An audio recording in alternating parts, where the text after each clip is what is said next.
Boom. Ladies and gentlemen, we are live. We are live and back at it again, folks. It is a feel-good Friday. We got WWE Smackdown here at the Wrestling for Life Network. It's going to be a fun one. We got lots to talk about, lots to get into. So get in that chat, click all the buttons, be a part of the family, be a part of the show. It's going to be a good one. We just got a whole bunch added, and the night is stacked, folks. So strap in, strap on, grab your snacks, grab your feel-good, and let's go.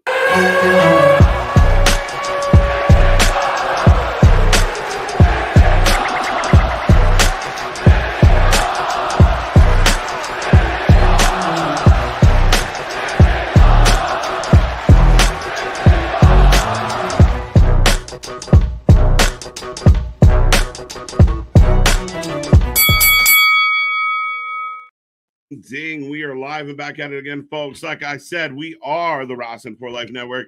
This is another live stream as we bring you WWE Smackdown tonight, the fallout from Elimination Chamber. Lots to talk about, lots to get into. Cody Rhodes might be in the building tonight. What will he say? What does he have on his mind? What else is going on with this whole story? Plus, a lot of intrigue. Nick Aldis comes out this afternoon, stacks on a bunch of matches. We're going to talk all about it here. I hope everyone out there is happy, healthy, and safe. You put another week in the books. We're going to cap it off with some wrestling tonight, and we're looking forward to it, folks.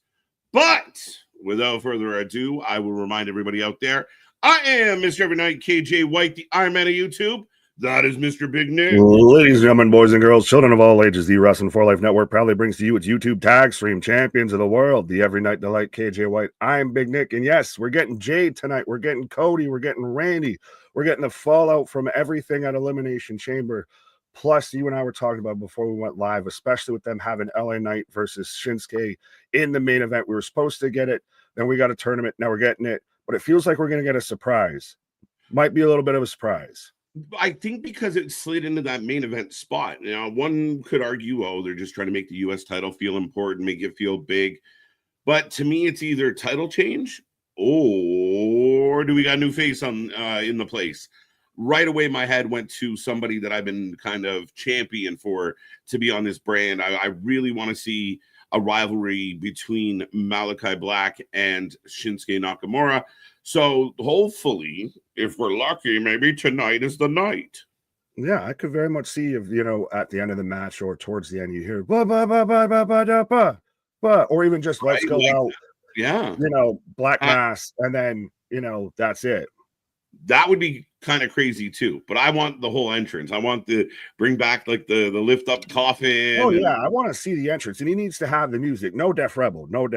But I could see it where lights pop back on after the lights cut out. There's boom, Malachi, Alistair, whichever one you want to call him, Black Mass, and then whichever one he hits it on. Because like you were saying, if you want Shinsuke versus Malachi, Alistair, I think that he fits really well into this U.S. division, and WWE is very much building up these mid-card divisions. We've seen Bron and AJ going at it. I would love, like you said, to see Malachi and Shinsuke go at it. Just to see him in that mix too would be good.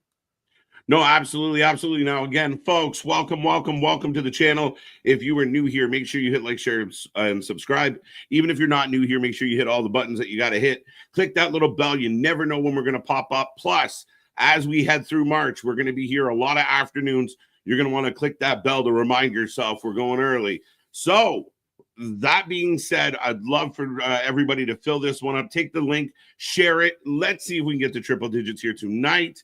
And again, we're going to go through all this action. We are back tomorrow for Collision. You heard me. We're coming in for Collision tomorrow night on the eve of Revolution. And then, of course, 6 p.m. Sunday, we bring you Collision. We got a jam-packed March. We got a jam-packed April. So make sure you be a friend. Tell a friend. We want to see 10K during WrestleMania season. We're tired of waiting. Let's go. 10K on the road to Mania 41. Let's go. Let's go. But yeah, I mean, again, lots of intrigue, lots of things added. Of course, we talked about Cody. Randy's back. We obviously, he's going after KO, so we're looking forward to that. This has been an ongoing rivalry. Chelsea, Mission. This one could be very interesting. The other quick side theory I had, Nick, is I wondered if like the main event was this U.S. match, which they've announced, but there was something after said main event, like the segment or a moment, and maybe a Cody thing after the actual event. So that's a little bit of a curveball. But Solo going to take on Braun because why not? And then Jimmy going to run back Drew. So I found that interesting. And of course, we get this in the main event as we spoke. Two kind of interesting matches. Solo Braun is peculiar, but we've seen some issues.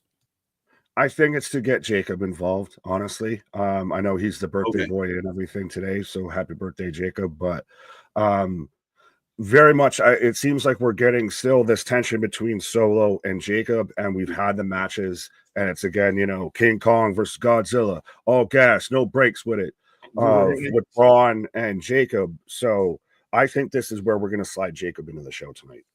Okay, makes sense. I mean, and we've seen that in a very definite issue brewing between Jacob. Jacob's been a beast, but Jacob and Solo also have issues. So again, very, very interesting on how that could play out.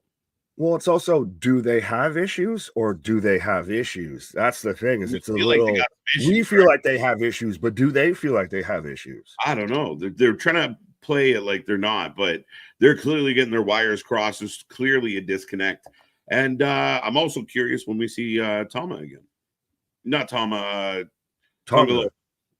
Yeah, well, I mean, Tonga, we hardly knew you. We hardly miss you. Right. How do you feel about them running this one back? Makes sense, I guess. I mean, I'm surprised again, still with everything that was going on with Drew. I guess we are going to get like Drew Priest come WrestleMania, which I don't know if right now I'm excited for. Like, I think the stories about LA Knight taking the moment from Drew, I think did more damage than anything that LA Knight might have actually done in the Rumble or what have you. Right. Is the stories now have put it out there so people know, and that seems like the feud you'd almost rather see. Yeah, I mean, again, I'm happy because I like Big Jim, and the idea that he's going to get in there and be involved in some way, shape, or form makes me happy for him. Drew is a great guy for him to go up against. So yeah, I'm a little bit intrigued as far as where this goes from here. What does this build to? Does someone like Damien get involved? Yeah, I mean, we'll see. I was a little surprised that we got this again. Because that's the thing is, I think it'll be an all right match, and I feel bad because I kind of looked already past the match itself because we've seen it already. A little bit, and I mean, it's interesting that way. But overall, it should be a fun match. I'm curious how this plays into our WrestleMania season, if at all. We'll find out. Right. Now, I did want to mention real quick. Sorry, just gonna throw it out there. Also, in line with tonight, but another thing going on, Lex Luger going into the WWE Hall of Fame. Big news today.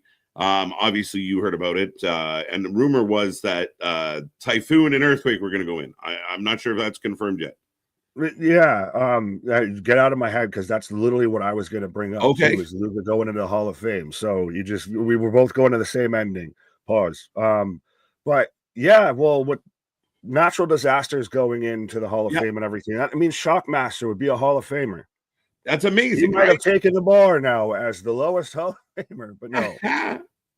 Natural disasters were very much talented. I mean, we've got have they announced demolitions going in, or we just all assumed that? No, they haven't officially announced demolition. It's been a lot assumed because apparently there was mixed messages on whether or not they signed a Legends deal. Yeah, I don't know. But it looks like natural disasters, which always make me think of the old like WWF Superstars game, like the arcade game. And Typhoon and Earthquake were a tough team to get through. Oh yeah, I still remember John Tenta when he was the Shark in the Legion of Doom in WCW and everything. Remember they made like Tenta was a Canadian sumo wrestler. He may be one of one. I don't know. Well, that's the thing is John Tenta is really not a guy to quit. Like he's a legit sumo guy, like legit sumo. I remember. I like everyone that's sharing of him like at 25 and Dom at 25 and be like, these people are the same age. It's crazy, right? They don't make them like they used to, bro. They don't make them. Dungeon of Doom. Sorry, it was not the Legion of Doom. I got my comic books and my wrestling mixed up. But Lex is the really interesting story because A, they officially announced it, and B, Lex, surprisingly, as much as he's Lex Express, America's hero, he's kind of more of a bigger character and conflicted outside of the ring and everything. And obviously he had all those health issues. DDP's done amazing things. It's still wonderful to see. So you like to see it, but it's still he's always kind of conflicted to me. Well, I mean, again, I think and that's part of the old administration. Vince very much held grudges. That PG image was a very big factor. And I think, time heals all. And I think everybody has an opportunity to tell their story. And Lex recently did an interview where, he talked about, being a contributing factor to some of the things that went wrong. And he, the regrets he has. But at the end of the day, there was a time where Lex was a big deal, not just with the WWE, but even the whole showing up at the Mall of America. Like, that was such a big wrestling moment. I mean, it's nice to see the past be put in the past and the guy gets acknowledged.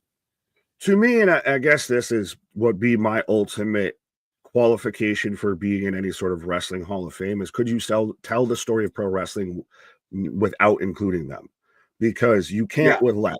Lex is a guy that is interwoven into the history now of pro wrestling, from him being the guy the Hogan that never was in WWE to, like you said, shows up Mall of America, is more of, a bigger star in WCW than anything. Absolutely. And I mean, he had good runs and he had good moments, and him and Sting were good together, had some, that friendship / rivalry at times. So, yeah, I mean, again, and I think part of it is, you see what he's going through, you see what he's trying to accomplish, and it's a good moment. I think we're going to get this moment where he gets out of the wheelchair and walks to the podium, and the place. That's going to be not a dry eye in the house moment. No, like, what me and you were like, bro. So get out the tissues. It's going to happen. Right. Sting induct him. Oh, yeah. Sting's a retired man. Sting, and he's going to eat a lot of online, IWC shit, but I love it. But I think he's one of those that I feel he's Teflon. I know, but that's how they expose those accounts that you don't pay attention to, because those are trolls, those are rats, those are hobbits that need to stay in their fucking hole. Right. But no, he's still the icon. I think Sting's one of those guys that's Teflon a bit, that could do this, and you're going to look like an asshole if you have an issue with it. Yeah, 100%. I would agree with that. I can't even think of a good second place. Flair? No, Flair's too. Cornette's not bad. Where's Cornette? He had him for a moment. Or at least was in DDP. DDP makes sense. That's what you would do if you're not going to do Sting. You would do DDP, because DDP's got him to there, and that's when you have the whole moment. Yeah. DDP can, kind of have that moment of, how hard he's working, and I like it. But Sting, a huge front runner for this one, right? But right now we sit about 15 minutes away from the start of the show, folks. When the time comes, Nick and I are going to sync up. You can do the same. Make sure, again, if you haven't hit like, do so. If you haven't hit subscribe, do so. We are growing by the second. We want to hit that 10K sooner than later. So we appreciate all the love. And again, I hope everyone out there is doing well. But speaking of doing well, why don't we say hello to the chat, as Wrestling Proud was here 3 days ago. I don't know why the comments never stay. I don't know either. I see them sometimes. I don't. The only advice I could give anybody is use the comment section when we're not live. Yeah, that's would be the best thing, because I think it's YouTube does it to avoid. You could just go and say nonsense into someone that's going to be live in 3 days, and they won't see it, and it just sits there. Yep. That would be my only thing. Trust me. We've been doing YouTube now for past 3 years, still trying to figure out the algorithm. Absolutely. But we are really. Wrestling Proud, good to see you. See Money, welcome back. Clay Lewis, what's up? Damien, always a pleasure. LA Knight, Nakamura. You're looking forward to all the things. The leader of the Hopium tribe, Nick. Right. Hakuna Montana. I love that. And the Sting picture is great. Right. Mickey James, Michelle McCool in. Has Mickey's in, is she not?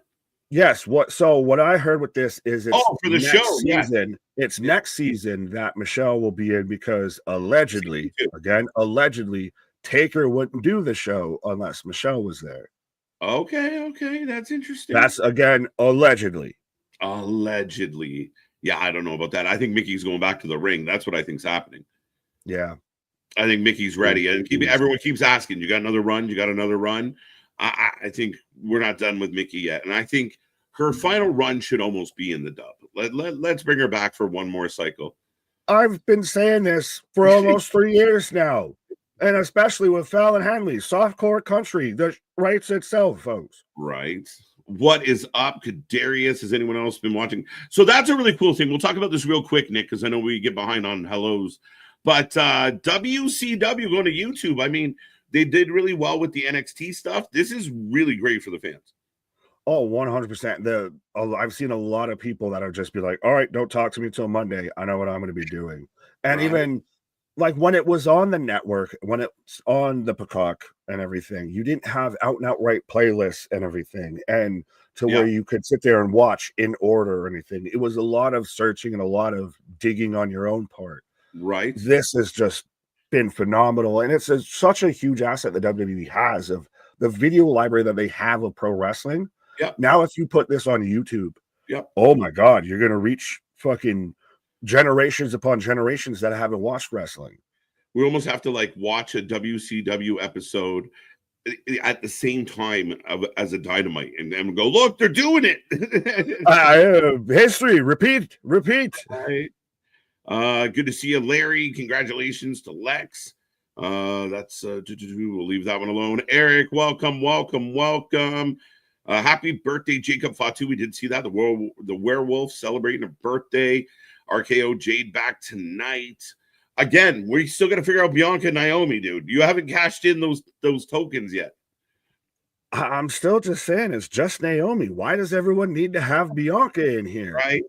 Why is Naomi being a heel not good enough for y'all? Right. I don't know, man. I don't know. We're going to find out. It's very interesting. Bianca's suspect.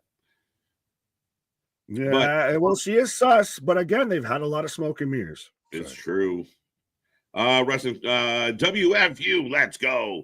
All you with IWC. So down with the IWC. You just made the list 100% all day, every day. We need a hero, Luger. Yeah, I mean, the whole boat tour, the Yokozuna, the slam. I mean, he was a big deal. He was supposed to be Hogan number 2. Yeah, exactly. He was the Hogan that never was. Right. Congrats to DDP. I want to see. Oh, no, sorry. Congrats to Lex. I want to see DDP up there with him. Yeah. So, that's a very good potential, especially like you said. I like Sting a lot. DDP second. Oh, yeah. He's the runaway second. If they don't want to do the whole AEW nonsense bullshit that 10 people on Twitter will make up, but DDP is like the safest option for them. Yeah, very much so in a big way. So I think that works. I think it does. They're not going to go anywhere near somebody like Flair. I don't think right now because you can't give him a microphone. Flair is unhinged. No F's given. 80 and AZ, welcome back. Cora J got a little banged up the other night. Everybody thought she was seriously injured, but she has reported she just got a bit shook. I can understand that one. So it ends up being a bit of a stinger. Like she caught her head. We saw Jordan's mouth a little bloody. It wasn't her knee, and apparently she'll be fine. Yeah, I'm glad. That's the absolute best case scenario of that. It was a situation that we even watching it obviously had to address and everything because there was still even a confusion. She kind of taps towards her knee, what have you, but it also looked like it was the back of her head. So it could have gone a whole lot of really bad ways, and this is the best case scenario. It still sucks that it was a clunky end to the match. Right. I'm sure she's not exactly proud of that. No, but it's the best case scenario in the situation that we have. For sure. Big Dog, welcome back. RM Girl, good to see you. Maddie Marijuana in the house. What's up, my dudes? Michael Spikes back with us. Christian Powers. Let's see if I got my blueberry bananas. Hello. And we got time. Moving on. I hope you're smooth. He's wonderful. Michael Spikes, we got you. Larry, we got you. Christopher, welcome on back. Good to see you. Yeah, and the video with Cody Rhodes was really good. I mean, a lot of Oh people. yeah, to have, and that's the thing, is to have Cody. And now, do you think they very much set it up of? I mean, it's probably obvious they set it up of, like, he's in there like Yeah, training with DDP, and you're just gonna find out right now. yeah. And I mean, though, I think they've done well, and we talked about this with the Michelle McCool one. They've done good, kind of making the announcements fun. Like, you see the clips from basketball or any of the sports, but basketball, baseball, football, where they're literally like they're getting the phone call and they're like, "Hey, we'd like to put you in." So I mean, it's been cool from that standpoint. They're making it feel like it matters. Oh yeah, that very much. And I was exactly going to say that same point. If they've pulled from other sports with that. Yeah. There was one, I think, for the NFL Hall of Fame this year, to where somebody was just thought they were reading off someone else's introductory, and it was actually theirs. Yeah. Smooth. I like that shit. I mean, I think it's really quality. Ronnie, good to see you. Keyshawn, good to see you. Welcome back. WFU, Theater of the Absurd, Wrestling Proud back. I mean, if you've been here the whole 3 days, man, I appreciate it. But man's been camped out like it's Black Friday. It's just a regular Friday, my guy. It's just a regular Friday. What is this, a Garth Brooks concert? Hey, actually, fun fact, it might be a Black Friday if we get Malachi or Alistair at the end of the show. So he might have been doing the smart thing, camping out here for 3 days. Right. But MDB, the knee pad patrol is on. A lot of P's in when I get out of that. The knee pad patrol is on the loose, folks. Let's go. Let's go. Bum, bum, bum. Christopher, we got you. Frankie's in the house with us. Bum. Lacuna's back with us. JV in the house. I'm going to blame my job for my absence. Well, hope you're doing well, sir. Welcome back. Welcome back. The door is always open. We're kind of like the forbidden door. We're always welcome. No, I know what he's getting at, and I don't know if we have fully time to get into it now. We can maybe get into it in a commercial. The Carmella situation. I've been holding on to this one. We had some other business to attend to. Yeah, like I said, commercial break. We'll put a linchpin in that, and a commercial break. We'll talk about that. We got 6 minutes to finish to get through roll call. So once we get through all this and we get into something else, let's have a little chit chat about that situation. Fair enough. Some people might not like it. You might want to come back later. Great names to induct, Lex. Absolutely.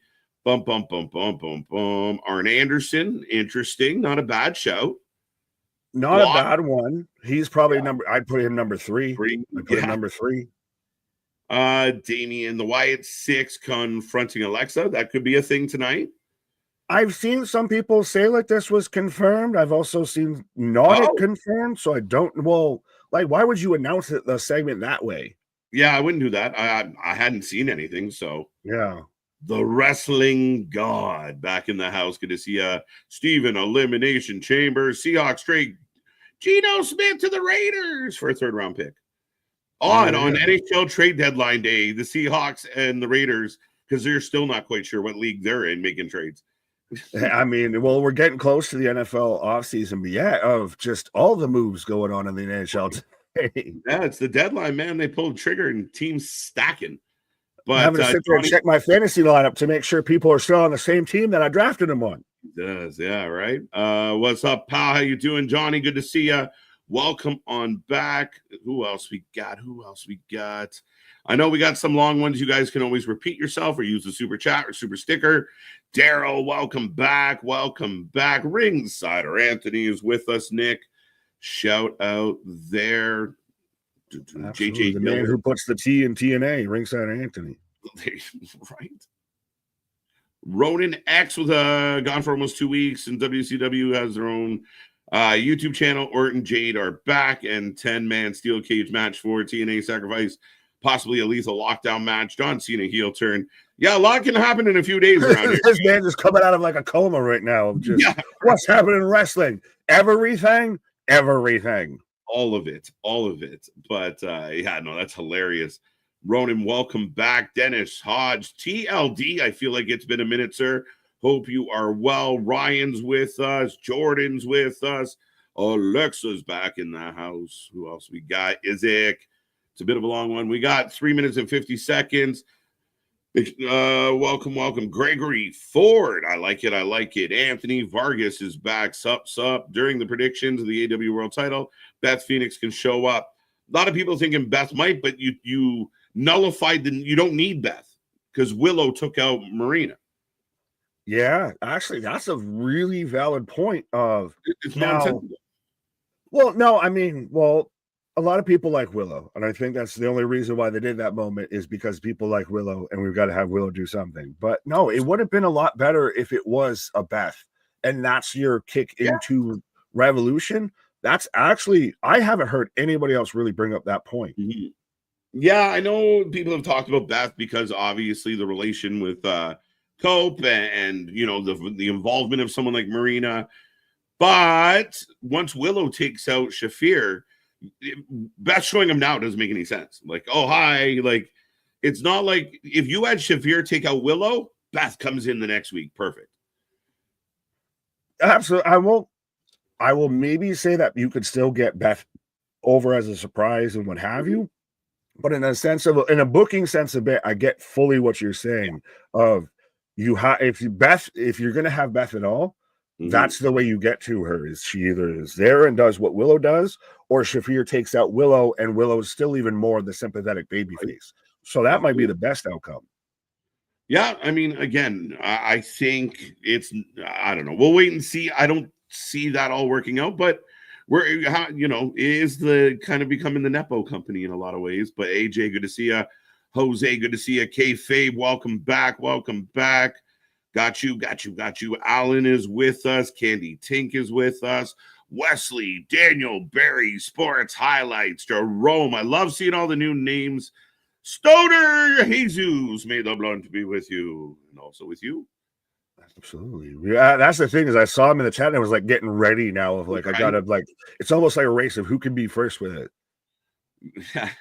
Jake Hudson, welcome to the channel. We were talking about the Lex thing, and again, Nick and I think share the sentiment of most people, but it's pretty cool. I'm pretty happy about it. I mean, I think fully we're gonna get that big emotional moment, like you said, if he gets up out of the wheelchair and he's at the podium, and that's where he gives his Hall of Fame speech and everything. That moment alone, you got to be some type of asshole to not feel some type of way about that. We are about a minute away from the show. I'm gonna say this: if you guys want to have a bit of a chuckle, go find our Hall of Fame coverage from last year. Oh. Go scroll through the Hall of Fame coverage of last year. When we start talking about Thunderbolt Patterson, giddy up. Let's go. Yeah, I feel so bad of paying that man's no respects. But with all that being said, 30 seconds away from the start of the show, Nick and I are going to sync up. Again, get in that chat. Don't be quiet. Don't be shy. We're knocking on Triple Digits' door already here tonight and happily sitting at 93 likes. We need 7 for 100 likes on the stream. So get in there, click the thumbs up. And if you want to sync up with Nick and I, just follow along and play along at home. Well, we're almost at the point of it 7 across the board here. We're very much hitting that, Viva Las Vegas here vibe of 7 showing up across the board. If we get 7 more people, 8 more now in the chat, we hit triple digits. If we get 7 more likes on the stream, we hit triple digits all the way around. Let's go. The show is about to start. And again, this went from 3 segments announced, or 2 matches in a segment, to all of a sudden fluffing into what could be a very stacked SmackDown tonight. I'm pumped. Absolutely. Well, and even then, it just still had the fallout from Elimination Chamber attached to it. That's already a big thing right there. As I am at then. Oh, no. Wow. Oh. Now. Oh. Forever. I almost fucked up and got ahead of myself. Ladies and gentlemen, for the first time ever, we are together without doing shit. We didn't have to do Papa Paul, why do you love us so much? If anyone tuned in here for the first time and all they see is me, they're like, what is this? But yeah, and now at 3+ years, we'll just pass 3 years doing this.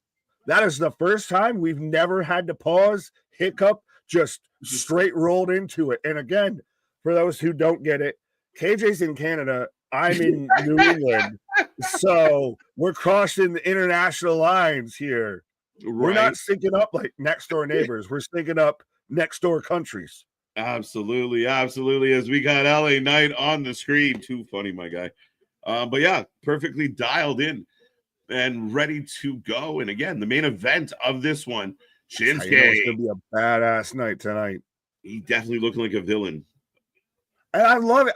That's the thing is, I worry it's just a title change, and we maybe get a Cody at the end of the show, what have you, and Shinsuke takes a pause because obviously he had a passing, everything like that. Yep. But I feel like if you do that, you've stripped away everything you've just built with him. I love the new Shinsuke. I like him too, and I can't see him losing the belt. But the bloodline showing up. Jacob is just straight a fucking goon. Like, if you see Jacob, I'm a grown 36-year-old man. I would go to the other side of the street. Yeah. Oh, wait. On the walk-in, Drew jumping Damian.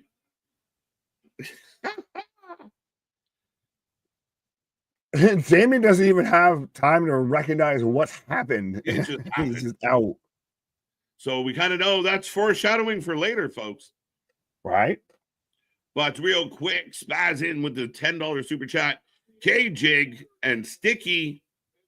You didn't even finish it off. Pause. I'm just Sticky, I guess. You're just Sticky. Sticky Nicky in the house, but hope you guys are great tonight. Big thanks to all the people from this community migrating over to my content. There are a few new shows up now. Mostly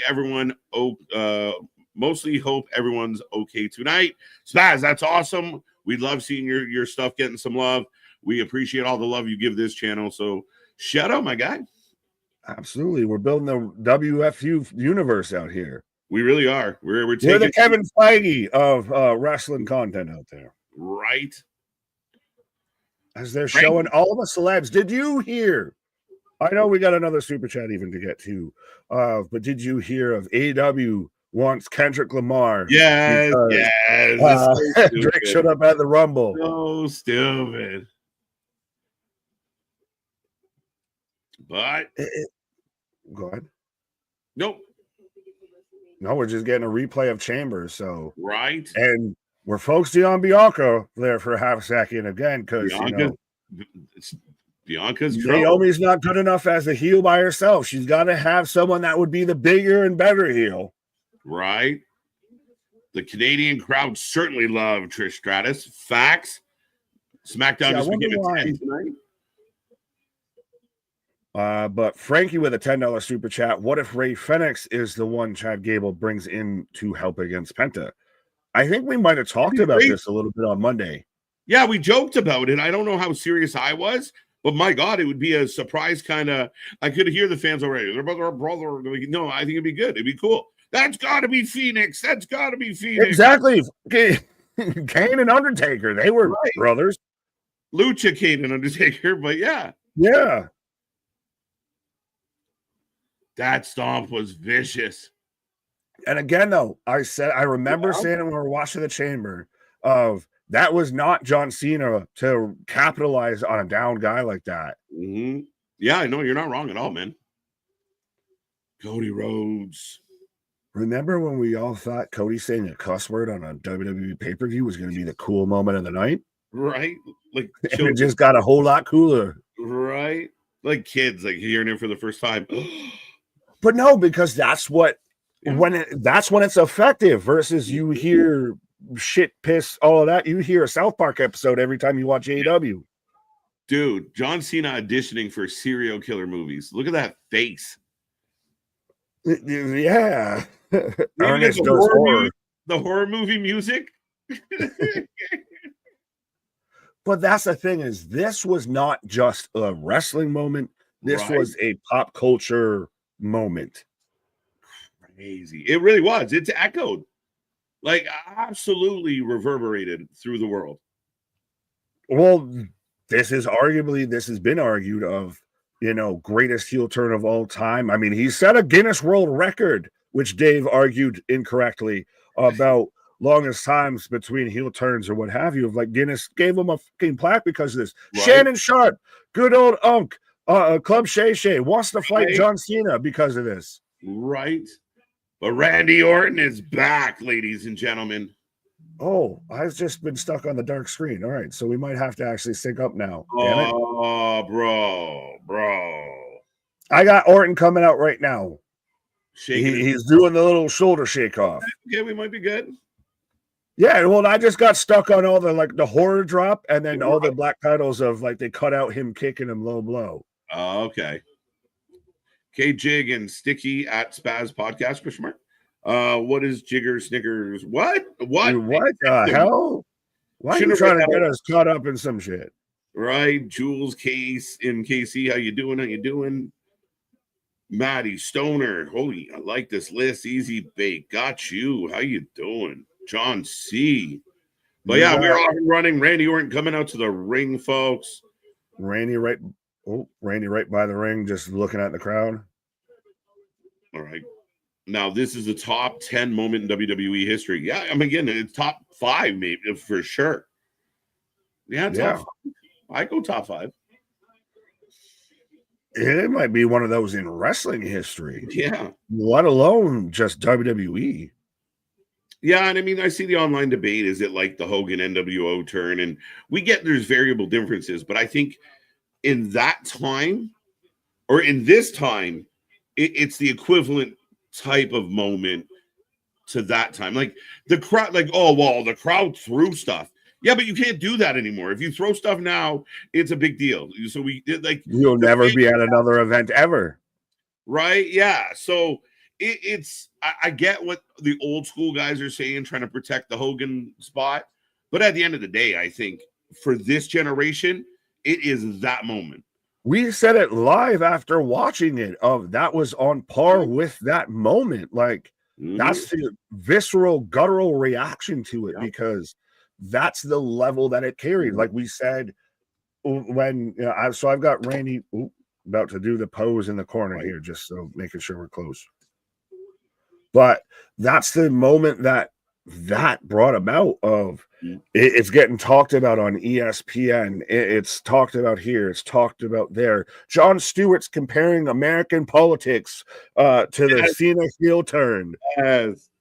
Well, which Stewart has a history with Cena. True. So, but one of the worst. Yeah, that's the point. That's a pop culture moment. That was no longer a wrestling moment. Not even just a sports moment. That's a moment in pop culture. Yeah, it absolutely transcends the sport. It's unbelievable right now. So we got Randy with the mic. We got over 100 people hanging out with us tonight. If all 102 people right now go tell a friend, we would double that and be over 200 lickety split. So let's go, folks. Right. Randy back. Crowd is on their feet. Now, this is good, though, because this has been the best Randy Orton return moment we've gotten in a while. Randy just happens to return right before we get some really cool shit right afterwards. Right. He returns and then CM Punk returns. He returns and then, Cena turns heel. Right. This May in one weekend, I'll be going to 2 nights of TNA tapings here in Brampton. And there's a Saturday night main event and the NXT Battleground the same weekend. AW, Double or Nothing, don't stand a chance. That's a crazy weekend. And I also may be going to that taping, sir. So pretty cool. Thank you again for the $10 super chat.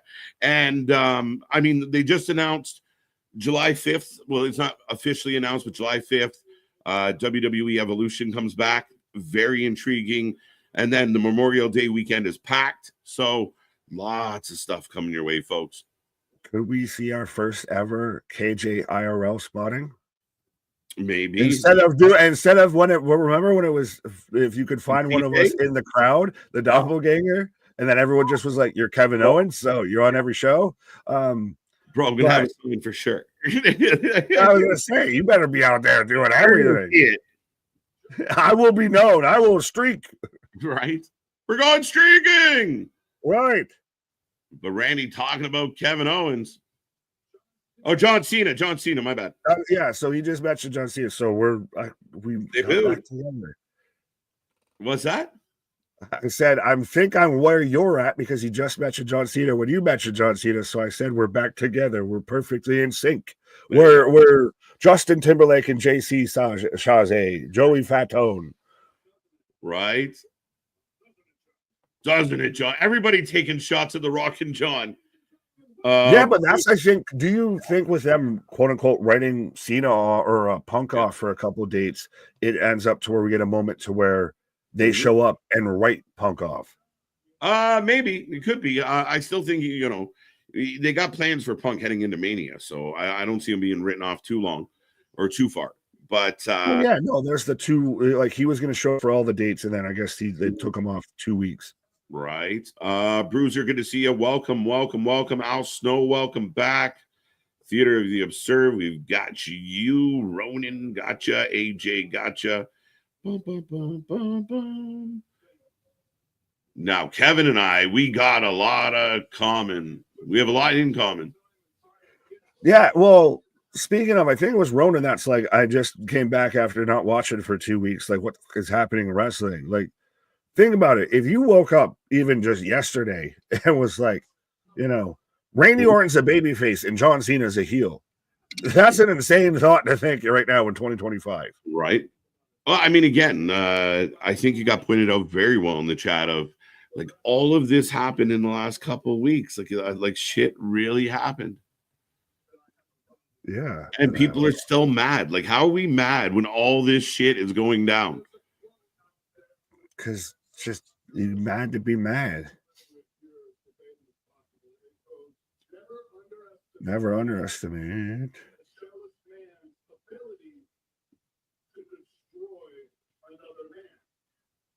Do we think though that Randy? Sorry, well, Randy end up being a guy in Dwayne's, I guess, the corporation-y stable. He might have a beef with Cody. We've talked about it for a while. Of maybe it might be a SummerSlam next year or this year. Yeah, that we get Randy Cody. Randy Cody is still something that's it's due. Like it's another thing where we talk about so much talent and so much things going on. There's just this list of like, we still got to get to Randy. Then we got to, you know, get to the next one and the next one. I think it's great. Oh, absolutely. Talking about Sami Zayn and KO. Is this the longest promo you remember Randy cutting in a while? He's not usually a man of many words. So, and he's got the like, I don't know if the crowd's quiet. They're really into what he's saying, but a lot of it, you know, he's becoming a philosophizer right in front of us. Yeah, well, he's philosophizing and pontificating and everything. But yeah, I think it's because it is Randy and because he normally doesn't go into these diatribes that you're kind of like, all right, well, he's got to be getting somewhere here. He's a good promo. It's just, I almost feel like some of it kind of got over some people's heads and really hit a nail. Like it just kind of flowed along. Well, he has to recap like 2 months. That's the thing. And we just saw how it was trying to recap 24 hours before we started the stream.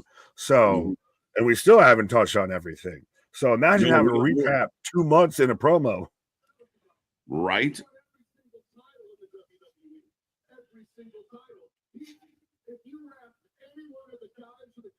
If you ask any of the guys or the gals, yeah, this is getting long in the tooth. All right. I like the chat with, we talked about Break a Wish Foundation, Take a Wish. Now I see Fake a Wish. Well, and it's impressive that John was out there literally meeting with Make-A-Wish kids right before he went and turned heel in the main event. He was probably like, listen, I'm about to do some shit. It's okay. You're going to want to hold on to this. This is going to be the most valuable shit you'll probably ever own. Because imagine you have something, John C. anything tied around that moment again, because of how big Tops sat there and put out a 1-of-1 card. Right. To where it's Dwayne, Travis Scott, and John Cena all autographed it right after that moment. Crazy. That's a 1-of-1. Yeah. And this idea, like some knob out there was reporting like how much heat that you just said his name. Travis Scott. My God. How much heat he was getting backstage. You see the videos of him backstage after the fact, hugging The Rock, hugging Triple H. You know, looked like a ton of heat. Oh, but he hurt Cody. They hate him. No, there's no actual heat. They get what happened. Even if he did clap him, they know he didn't mean to. I'm still not a big fan of him being involved. If he just doesn't matter. Act like give a fuck though. He doesn't know what he's doing.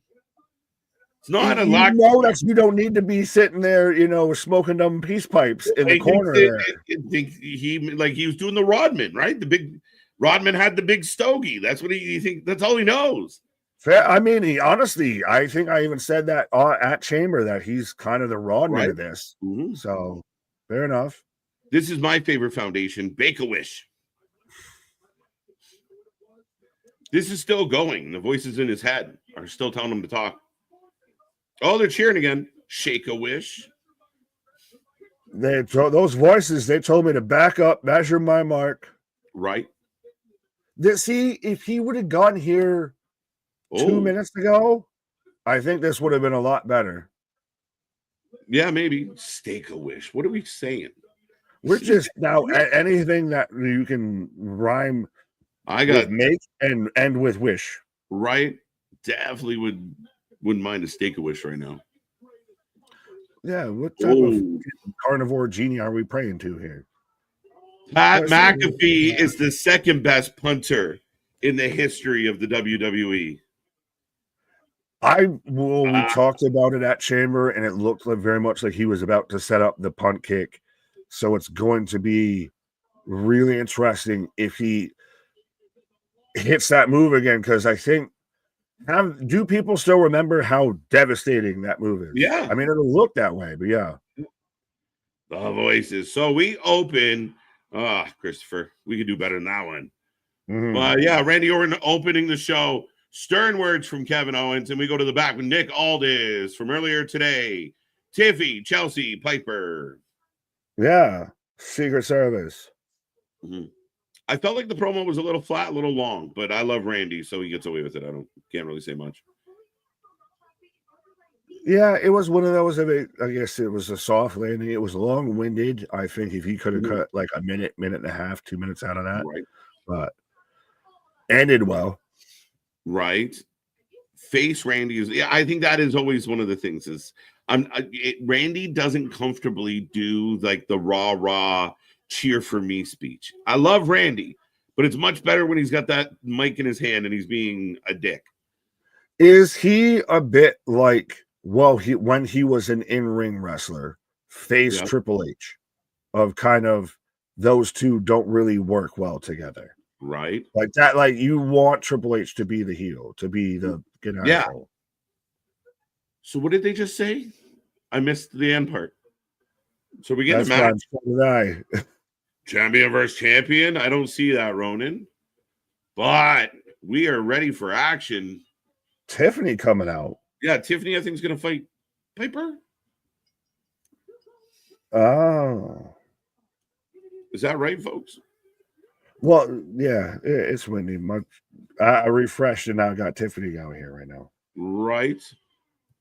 Why are you refreshing shit? Because it's frozen. I can't tell you what's happening if it's frozen. Frozen's not good. We get Tiffany. Right. We get Tiffy and Piper up next, folks. Get your votes in. Who you taking? Who you taking in this impromptu, not advertised match? So here we go. Right. Well, and see though, I refresh and we still end up perfectly in sync, my guy. It's a glorious night. Just don't talk about it. Embrace that shit. But we're in a commercial, and I want to embrace something, or maybe not embrace a thing. Carmella, her opinions, her thoughts, her feelings on her no longer being a WWE superstar after 12 years.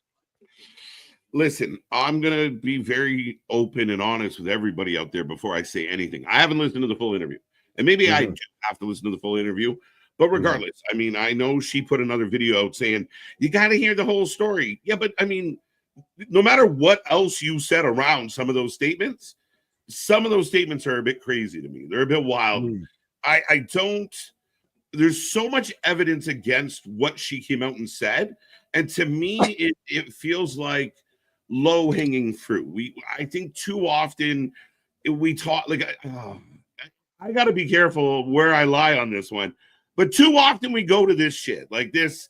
Oh, it's because of that. Or it's because, no, sometimes it's just business. Sometimes you get worked out. Sometimes maybe it's just not your time. Maybe you need to do what other people have done and move on. Maybe you'll reclaim what you had.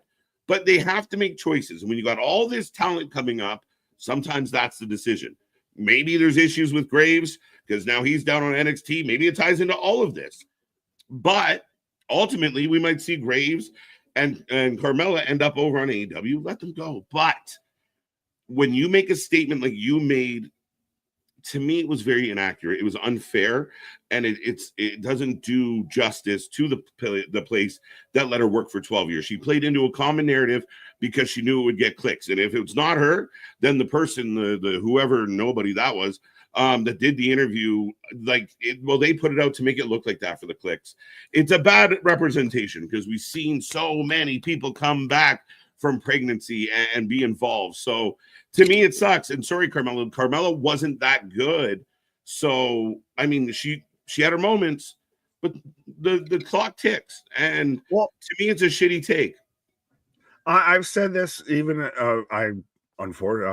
not unfortunately, actually, at this point of when it was announced that they weren't resigning her, I answered with just to where, it's to me of, I think she really thinks more highly of herself, which isn't per se a bad trait. But at this point, let's be honest, she's not returning to wrestling. She physically cannot go anymore. Yeah. I mean, however you want to take that, however you feel about that, I mean, it is what it is. She's not like she's in, terrible health or anything like that, but she got paid to sit there and be at home for 2 years and have a child and sit there and try and recover and train and everything. And it just seems like such a just overinflated sense of self-worth to kind of come across that way. It's very tone deaf. And it almost seems like she goes at Corey for like still being there. Like she at one point even said of like, well, why wasn't I afforded the chances he was? Like you're bringing unwanted heat on your husband right now, who's the only one still working with WWE, who's the only one that's still going to be involved in WWE or in pro wrestling, I feel. He's already got himself into hot water. You're doing nothing but turning up the fucking sauna on this shit. Yeah. So maybe not. Like if you were going to be if you wanted to stay in pro wrestling, this is not what you and there's going to be some people that think it's proven it's not accurate. Back to Chamber. Sorry, we're back to the action. Sorry, we're getting the unthinkable. The kid crying. Oh, I love that. John Cena, bro, making kids cry, bro.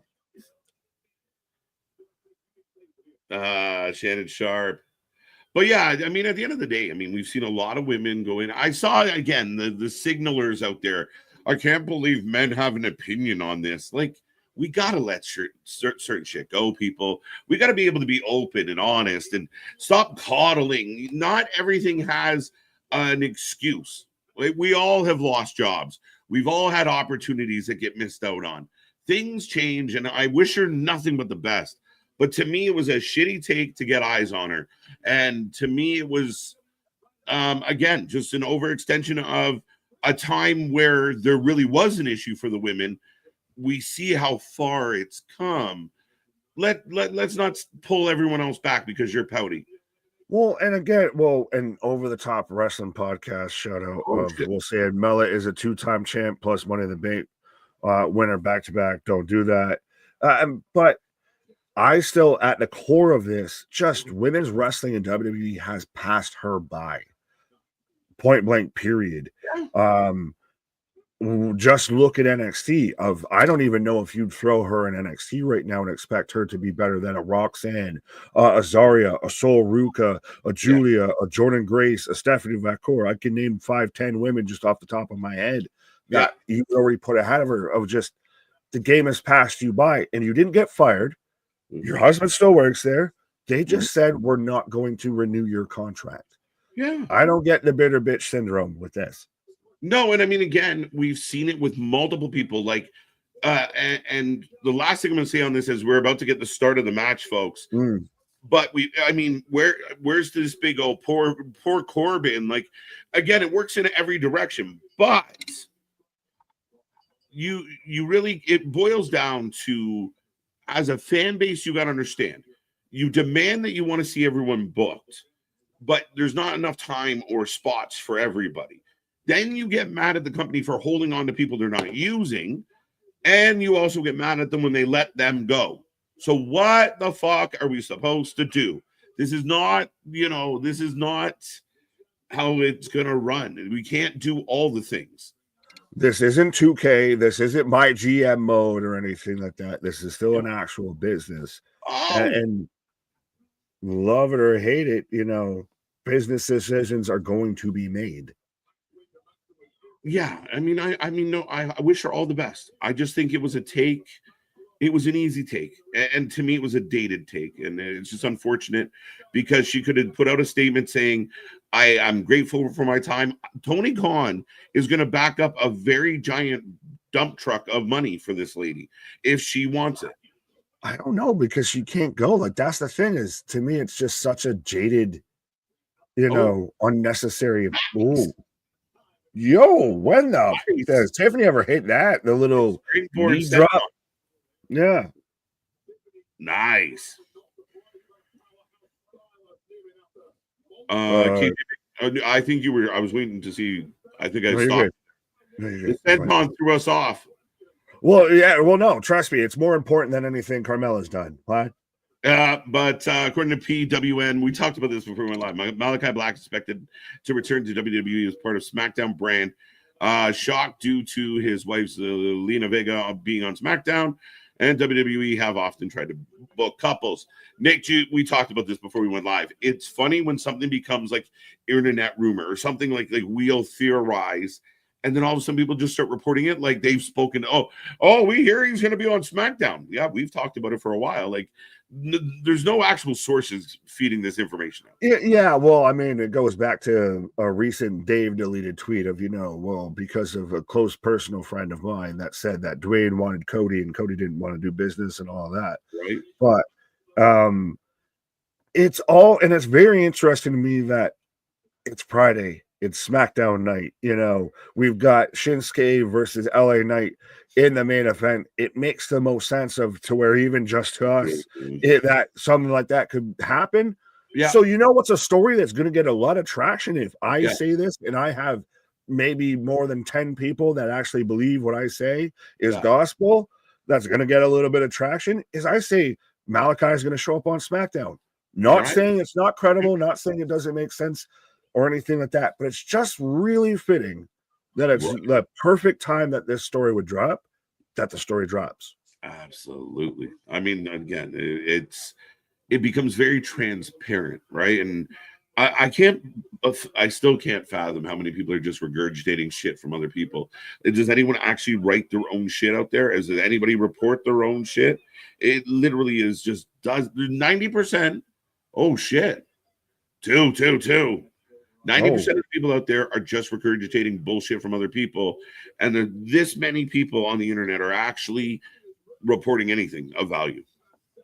Well, and just even having an outside idea. Like, I know there's been some that are way outside, but like you feel like a lot of the takes that a lot of people put out are people that don't consistently actually watch the product. Which is weird to me. Yeah, well, when you intake everything based on headlines and internet clips, then you get a kind of a jaded view of everything going on. Especially, if you get fed, if the algorithm starts feeding you what you want to read, that's all you're going to think that's out there. Echo chambers exist, folks. Right. But Piper, we're Morpheus out here with the WFU is the Matrix. Do you want the red pill or the blue pill? 83% of the chat going with Tiffy. 8% going Piper, and 9% going nobody. Keith Sweat pushing out Piper here. Whoa. Right.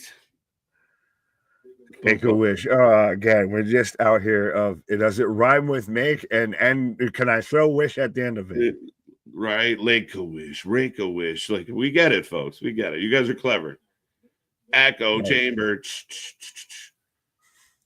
Crowd's super quiet. Well, I've got commercials, so you're the on-scene reporter here. You are 10 seconds away from the end of your commercial. Tiff trying to get out of a sleeper, gets pulled into a headlock and back into a sleeper. Crowd is quiet. Red pill, blue pill. Do you have Flintstone vitamins? Blue pill every time. What? What? All right. Oh, so I got the arm drag from Tiff on the Piper back from commercial. Mm-hmm. Clothesline, nobody moves. Clothesline, nobody moves. Right. Charlotte should get involved because of the build right now, potentially. You're not wrong at all, my friend. But again, it's interesting because I think we're all set on the precedent of WrestleMania is normally like 2 weeks away or so. Like it's normally the beginning of April. Now it's more towards the middle end of April. Mm-hmm. So we've got a little bit of an extra runway, and they've got the whole European tour. So they're going to save some shit for the European tour. Right. They're going to save some shit for after that European tour too. So that's the funny thing. And they only got a quick turnaround at that point. So it's going to be fun times. Right. But a big shoulder bar, forearm in the corner. The crowd's quiet as shit. Oh, Piper eats the turnbuckle. Prettiest moonsault ever. Right. Oh, no, going forward. Swanton bomb. There you go. Swanton bomb. Everybody digging into the Jeff Hardy gimmick here. Well, two go. She's incredibly athletic, man. Oh, well, and that's why it's the perfect comparable to Charlotte. That is the Cody Cena that is in the women's division of it's the passing of the torch of, I saw someone actually throw out the line, and John Cena could say this with Cody and it would hit like a fucking dagger. Right. But, I'm still here because you can't do your job type of like what he said to Roman. Yep. As Piper sliding Tiffany into the corner. Yeah, see, we end up perfect. Going up. Tiff's in trouble. Flake a wish. Shake a wish. Oh, nobody home. Pretty as moonsault. 1, 2, 3. Tiffany's damn near falling over herself to get the pin on this woman. Big win for your champion. Taking out Piper. Charlotte. Wow, she really chopped the block.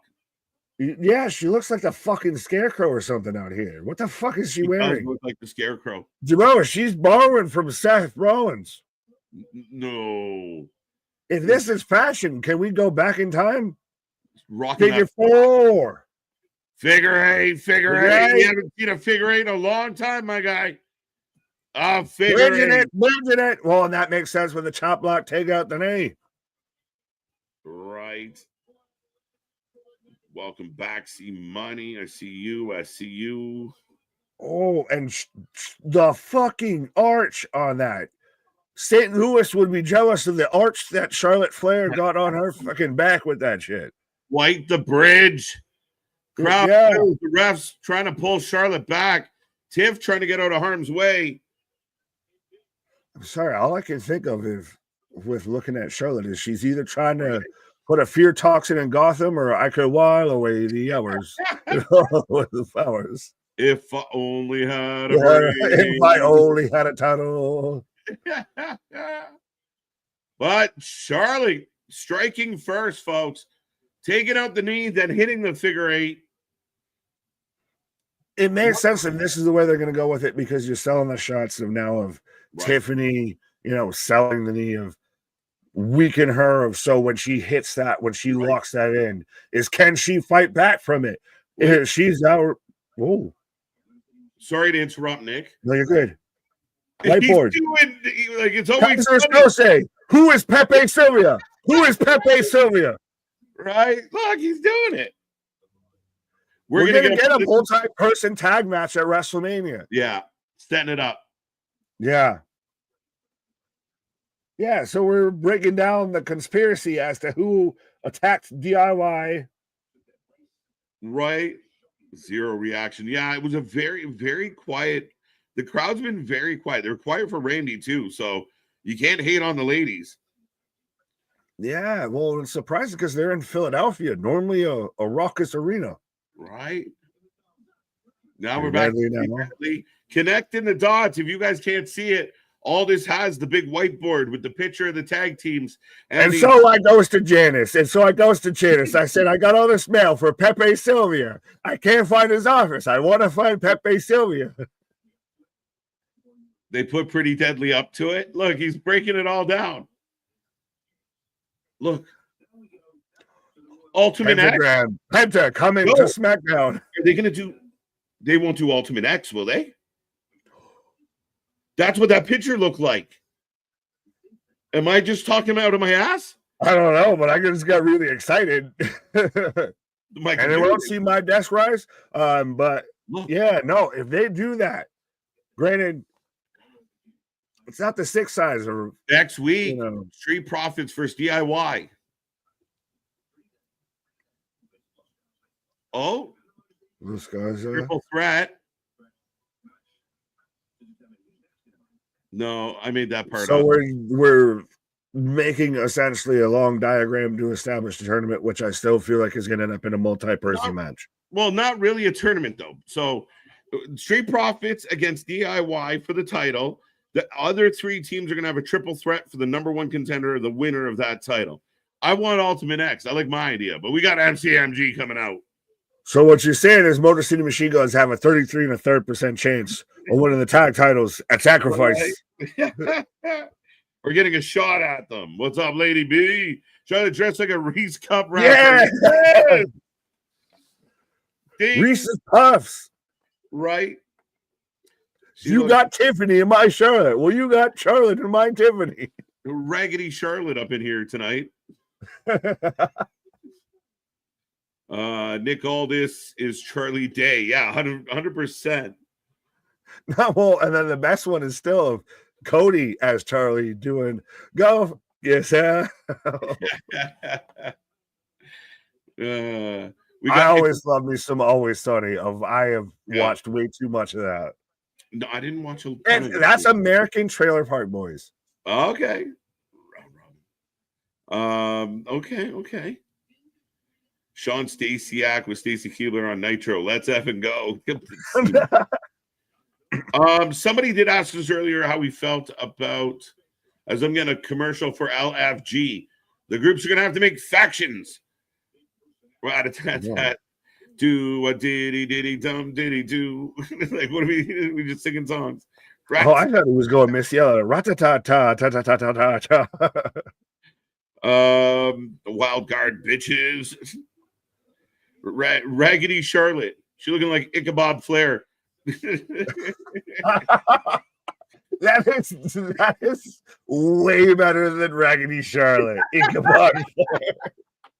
Ichabod Flair up in the house. Well, because anyone else, and this might date me, of remembering where you had the old school like animated version of that, where you had Ichabod Crane, and you got the giant ass nose and the headless horseman. So my mind instantly went back to that. It was like, oh, nostalgia, right?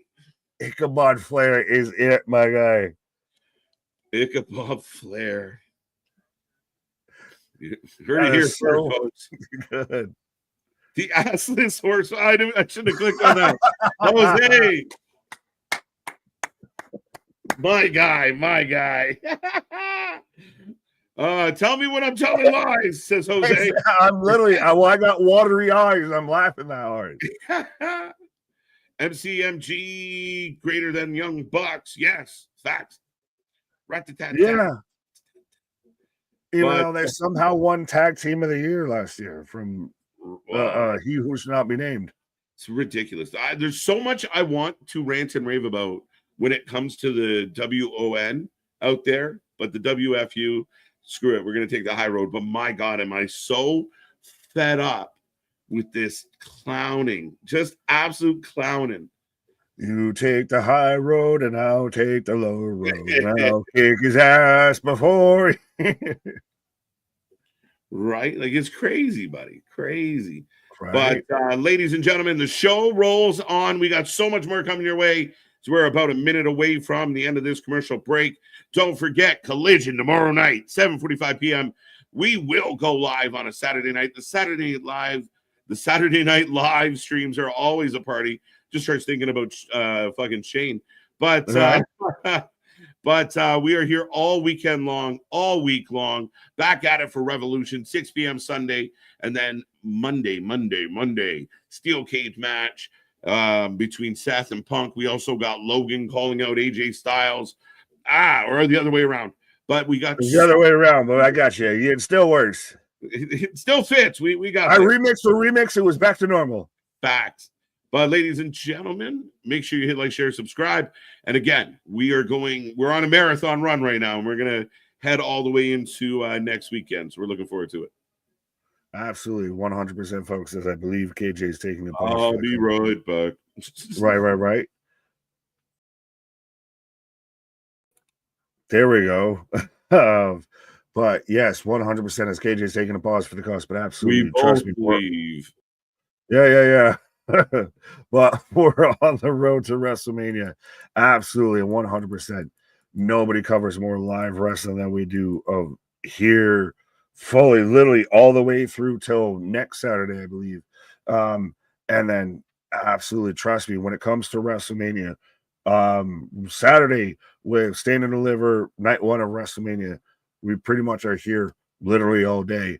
And then marathon stream in however long night two goes, and even a bit before that on the pre-show, is I've got Pretty Deadly coming out right now. The Yes Boys. Y'all just finished. Yes. Well, yes. We're live all the time. Voice from the beyond. Yes. The almighty powerful KJ White. As goddamn, we got a big ass disco ball.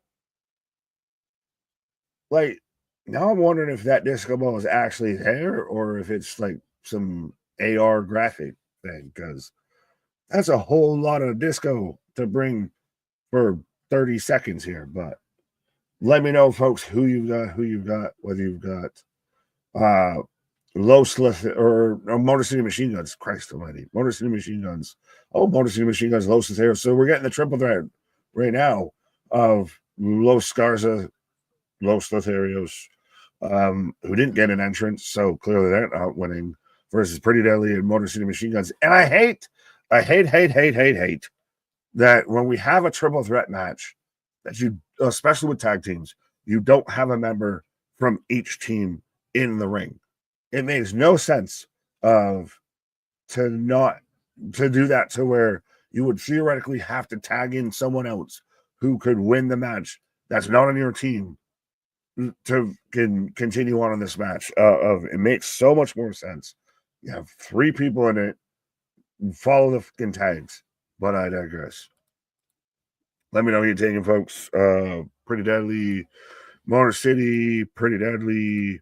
Why Mickie James get replaced on that A&E show? She hasn't gotten replaced.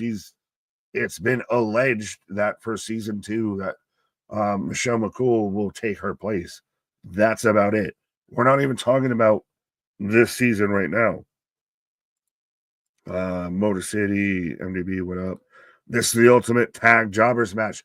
No, not at all. Well, I'm surprised Shelly's out here back with the blonde hair streak here. But no, this is what I initially thought was going to be them setting up to a multi-team, say a ladder match, what have you, as they normally do at a WrestleMania. It still might end up that way.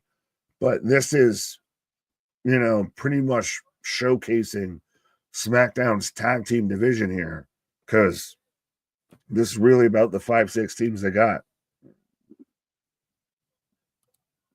Nick, are you disappointed that Demolition is going to the WWE Hall of Fame? We don't know yet. We don't know everyone that's going in, as I go to commercial break after Los Lotharios hits the double moonsaults on everybody on that side. But we don't know if they're not going in. I would say it's safe to say to me of like anyone that thinks Bray or anything's going in this year, that's probably not going to happen. I think Demolition might probably be your next, like, your last big kind of announcement, what have you. But it feels like you have Triple H, you have Michelle, and then it's kind of the rest of the belt. I don't think anyone left that they're going to announce is going to outdo Triple H or Michelle going in. I'll put it that way. Dan, what up? What a move, the double moonsault. These tag teams in TLC, TLC, I feel it almost run its course as a stipulation, because every ladder match, every tag ladder match basically becomes a TLC match. And once they had whole pay-per-views based on the stipulation, it tends to kind of run its course a wee bit. Like, a few of them have survived. LNSO still in recovery from that. So I don't know if I need to see another TLC match, because I feel like every ladder match at this point is basically a TLC match. I'm assuming DIY was supposed to be Motor City Machine Guns in the poll. I don't know. I didn't set up the poll, but do with it what you will. Vote how you want to vote. Live how you want to live, baby. Who likes the idea of Jonathan Coachman going into the WWE Hall of Fame? How, where, when, and why? I, for half a second, thought you were about to ask me about Jonathan Gresham going to WWE. Now that, Mrs. Gresham, Mrs. Grace is out there, and he's free agent. Now, also, I don't think we've talked about it, and I'm sure maybe KJ will talk about it when he gets back, or we'll talk about it when he gets back. But Alex Hammerstone now, unofficial like a referee whistle, no longer with TNA. So could he go AWA, WWE? Hey, what do you say? Could we end up with a big one of the most known, I'd say, MLW feuds of Alexander Hammerstone and Jacob Fatu going at it in WWE? Could be. But if does Hammerstone, I know I saw somebody, it might have been Fightful or somebody that put out a report of him talking about the injuries and fighting against the injury prone claim and everything. But I know of the three of us, me, Anthony, and KJ, were talking about in the group chat earlier of, does him being out for most of his TNA run, does that weigh into why he's not re-signing with TNA? I can't wait for the podcast to where he sits there and says, because he had a food baby, that he, was released from TNA. But does it hamper WWE or anybody else signing him, AW, MLW re-signing him, of if he might have that injury stigmatism with him? But I'm back in action as I got Shelly tagging in a Saban, as I believe Elton Prince in the ring, as Berto just tags in. God damn it. See, that's the thing, is even if with them being Los Garces, whatever's, instead of Los Lotharios, at least have him be Humberto Carrillo instead of just Berto. Sounds like a good late night drunk Taco Bell order. I'll have the Berto special, please. What? Food, baby. Yeah. Saving with a pin. 1, 2, dos amigos. Berto. Humberto, yes. What did the grizzly bear get caught in the trap of Berto? What? My manager used to go to high school with Alex Hammerstone. Apparently, he's a creep.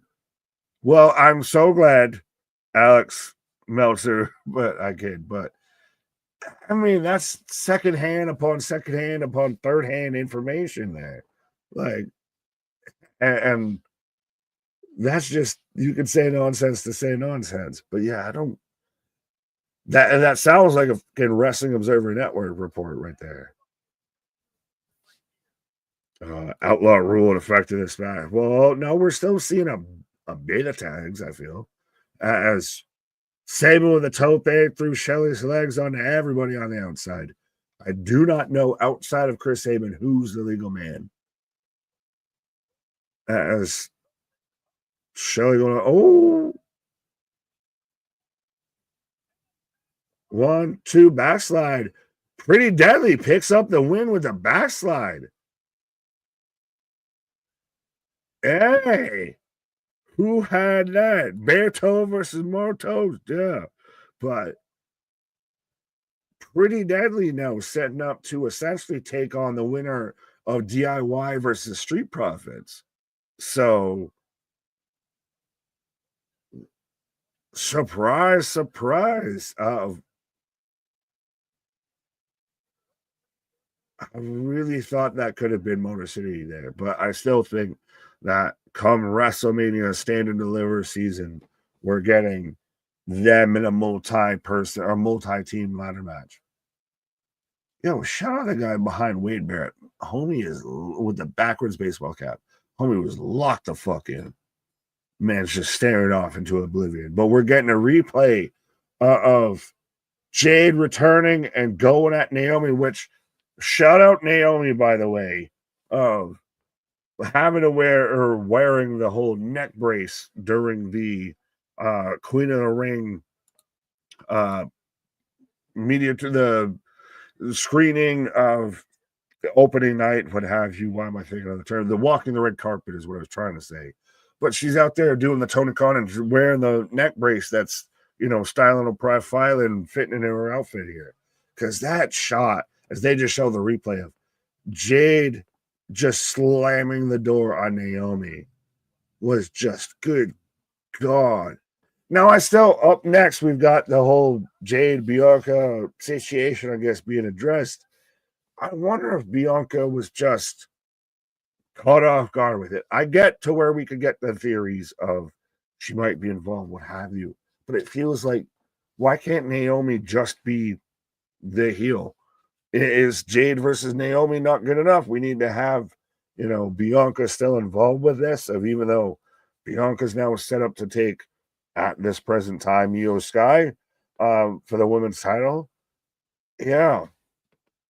As I'm getting to WWEshop.com right now, but sorry, not a fan of Jade. I know. She absolutely does nothing for me. Well, maybe at some point when KJ and I are back together, we'll talk about the whole story. I don't know if people have seen it going around about how allegedly 7 months ago, and it's now coming out now. Again, funny how that works, to where Shayna and Jade got into kind of a disagreement backstage, and that might have led to some time off, might have been some tension in the locker room. And it's just funny how, again, like I said, hey, we all kind of think Malachi might show up towards the main event here. Well, it's funny that a story drops about how, allegedly it's already out there that he's going to end up on the SmackDown brand and da-da-da-da-da. It's a little bit like how, well, we're going to get Jade tonight and she's going to, return and address everything after Elimination Chamber. Well, it's so funny that we're going to get, this, that, and the third, that pays attention and, addresses that storyline too as well and everything. This, bit of article here. But 316, I know KJ don't want to read you, but I'll read you just to give you a chance. Sorry, Liv should be in the women's title. All right, you're already getting me a little bit here. She would be in the women's title contention, not involved in tag team. Well, she's a women's tag team champion, so she's kind of got to fucking be there. I don't. What is your issue with Liv not being like cool? She's not the champion, but she's still a champion, and I mean, if anything, she's done phenomenal with the women's tag belts. But tag team just getting tired, use Liv for other women's storyline. Getting tired. What? All right, my guy. All right. You've awoken the beast. You've awoken the beast. Yeah, good timing on this one, but we are a minute and a half away from the end of the commercial break, and we do got more coming up, folks. No, Liv is a tag title champion right now. She's doing well holding that position. And again, she can't stay up here forever, my guy. We're going to have to learn to move on past it. There is a lot of talented women. Big fan of Liv, but she'll do well. The women's tag titles aren't what they used to be. They felt important over the last little while. I think Bianca, Naomi, and Jade did a good job with those belts. So Liv having them is great for Liv. Be happy. Be happy for what you have and not sad for what you don't. Right. Well, speaking of being happy for something, we don't need to click on it because I can't make heads or tails of it. But Spaz, thank you for the $10 super chat of, yeah, I don't know if you're speaking in code and Russian and voice to text or what have you, sir, but I can't make heads or tails of that comment. Cheers. You're right. That's what I the got. Vitamins have you. Oh, him. I think you meant me. I don't. There you go. There you go. We won't continue that conversation very much longer. But yeah, I mean, again, Liv's doing great. Liv's having a great career. Be a fan. Maddie having a time. But Nick, up next, Jay, or we're getting the follow-up from Jade and Bianca, or Jade's coming out. This is gonna be interesting. Right. Well, and I was talking about it while you were on your pause there. Is Naomi not good enough just as the heel? Like Bianca's already gonna be set to face Io Sky, what we think is gonna be a triple threat. Why she got to be involved in this shit too? She might not be. She seems suspect though. And again, if she's not, ding, you were half right. And if she is, ding, I was also half right. We're on the par. We're on the par. Well, no, if she wasn't, I'm fully right. Look, the boys are in the house. 76ers. Are they getting booed in Philadelphia? This crowd has been fucking weird, just for the record. It is a very Philadelphian crowd. Right. As we go back to Elimination Chamber, we keep going back to it. I do speed. Over 500 million views, social media views in 24 hours. A guy laying on his mattress. I'm not sure what that was. Yeah. No. Like I said, the best to me is when it's John Cena, bro, making kids cry, bro. Of just see the little kids just weeping. Folks, you should be out there clicking, tagging us, tag the dub, let them know they're missing out. They're missing out on the best reactions on the web. Right. They got booed because those Philly players are mid. What's up, Sin? Philly has no fucking shame. 76ers got booed in Philly. That's what it sounded like. I don't know if they were. That's what I thought. I was saying boo earns. Well, I don't know what was happening. I was saying Embiid. I don't know what. This lucky family. What was that about? Well, they got the Cricket wireless upgrade. They got their seats upgraded. Again, hashtag not sponsored. We sponsor things. We don't get sponsored. Dude, dude, look at Bianca, man. Tell me she's not a heel. Tell me Bianca's not a heel right now. No, I would just ask, can Montez Ford fight? Because he gonna need to fight. Right. I think she's at a funeral for her fucking friendship here. Oh, is that what it is? I'm just interested to see all of this. It's super interesting, and that I'm amazed that they took such time with it, and it still kept everybody. Right. Like this was on the back burner for a while. Right. Dun, dun, dun. Simmer down. Turn the switch down a little bit before you end up walking away. But Liv's had WrestleMania moments, and Rhea Ripley, Io Sky, and Belair is a better pitcher right now. And again, Liv will probably be on WrestleMania defending those women tag titles against somebody. So you're really going to have to learn to be okay with it, my guy. You're wrong, and it's okay. We're fans. We want her to do good, but she is doing good. So relax. Take a breath. Your favorite doesn't always have to win all the time. My favorite's KO. The man takes L's all over. Facts, actually. Right? As good as he is, he's not really on a hot streak. 316 in the vitamins, my guy. Yeah. You need to calm that shit. Belair, dude, I'm telling you. I think she's just that good.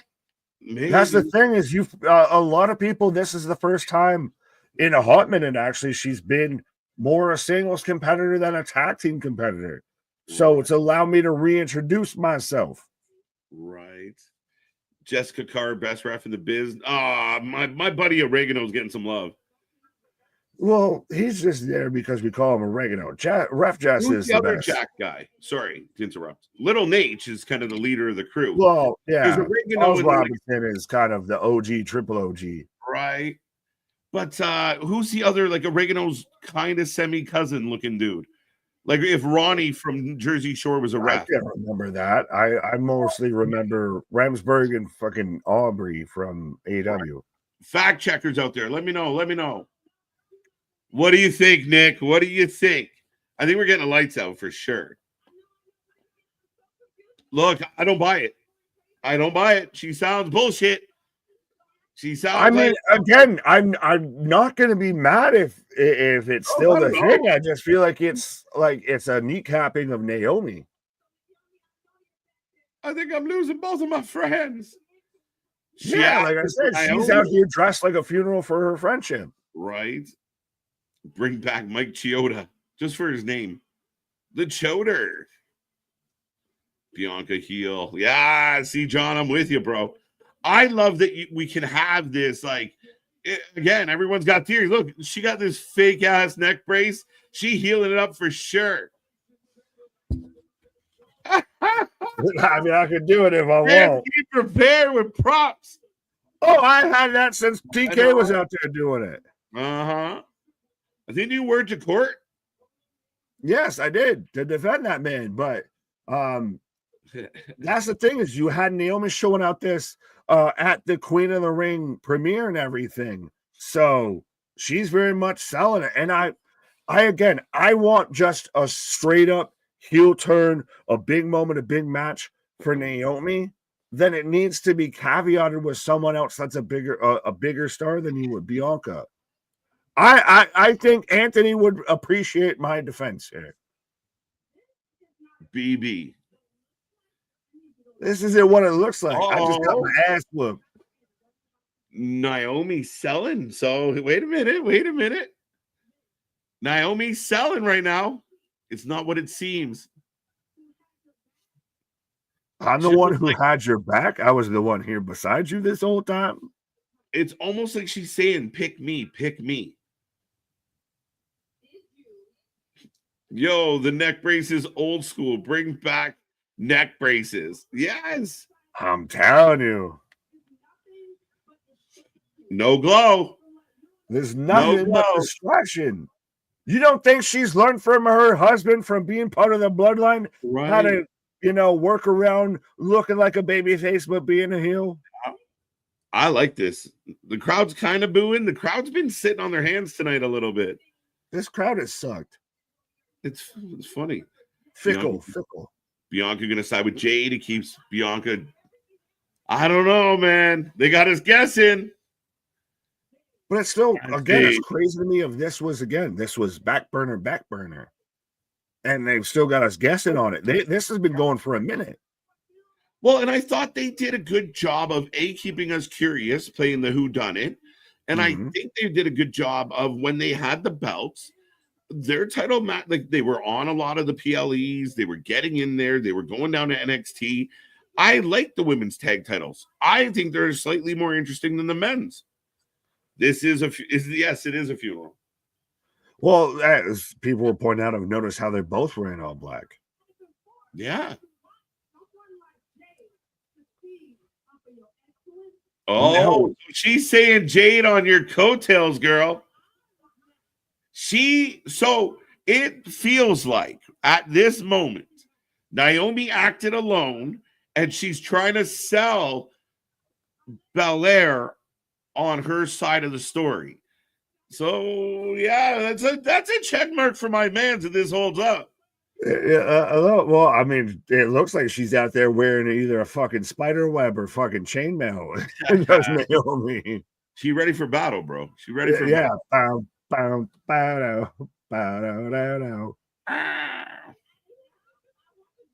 What is happening right now? Law, we're gonna get a lights out No, right but here. I like this because this is just bickering. This is us. This is us. Half the lights went out. No, they didn't. Stop. What is happening? Did anybody catch any of that? It was Trish. It is very simple. It is a guess. It is yes or a no. Sorry. Because I will walk out of. We got to get Jade at some point here. I thought when you were like shushing everybody that we're going to get it. Right. Oh, she's crying. Naomi is crying. Andy, get the tissues and get. Oh, never mind. She's crying like she's going to beat up Lola Vice. Does she beat up Belair? Oh, she's actually got the tears. Yeah, she's got the quivering lip. Do it. Rip off the neck brace and just start whooping her ass. Yeah, you throw the kick to the gut and then you take the neck brace off and throw it in the crowd. And then Travis Scott comes out and I did it. I did it for The Rock. I did it, says Naomi. I did it. And Bianca is shook. I don't know. Now, either she's an Oscar-winning actress. No, it was always supposed to be me and you. She was jealous. She was jealous. Naomi's guilty. I'm still holding out for Belair. I'm still holding out. I did it for Belair. Well, it's interesting with this being here and no Jade. Whoa. I love you. They're breaking up. This the end of the road. Me and you. We're done. We done. Is it gonna be how me and you break up? B. Oh, come talk to me. I love you. This is getting deep. She really crying, bro. I feel like an asshole because it's supposed to be emotional, but I don't. What is happening? I did this. I did this for you. I did this for The Rock. I did this for the EST. Yeah. Oh, she rips off the neck brace. You ain't gonna walk on me. Oh, the truth is, I wish I pushed her harder. I wish I pushed her sooner. Big Naomi energy out here. Bianca. With time I stand up for myself, all y'all turn on me. Yeah. Hey, this is getting. Our shit is real. Our shit is raw. Oh, bitch. Bitch, please. Naomi with the, hey, Belair. Car. Trouble. You better start hightailing it. What the hell? Oh, she's coming out in the bloody. Oh, my man's, it's the brakes hard. Yeah, how you doing? I don't even know what to say about this outfit. I just, yes. Gentlemen, yes. Keep it clean out there. Be gentlemen. Storm is here. Belair's going to jump her, bro. No, I think Belair's going on to the championship. You get the green light on this. Yeah. Oh. Jade going after Naomi. Naomi just, what the fuck? Oh, Jade's got her. Jade's got her. You had this whole time to run, and now you decide when she's in the ring to run. Naomi used her real name. Yeah, Naomi basically was like, Bianca, go fuck yourself. Yeah. I really dig, like, that's a dope ass outfit with Jada, and especially if this is her getting her.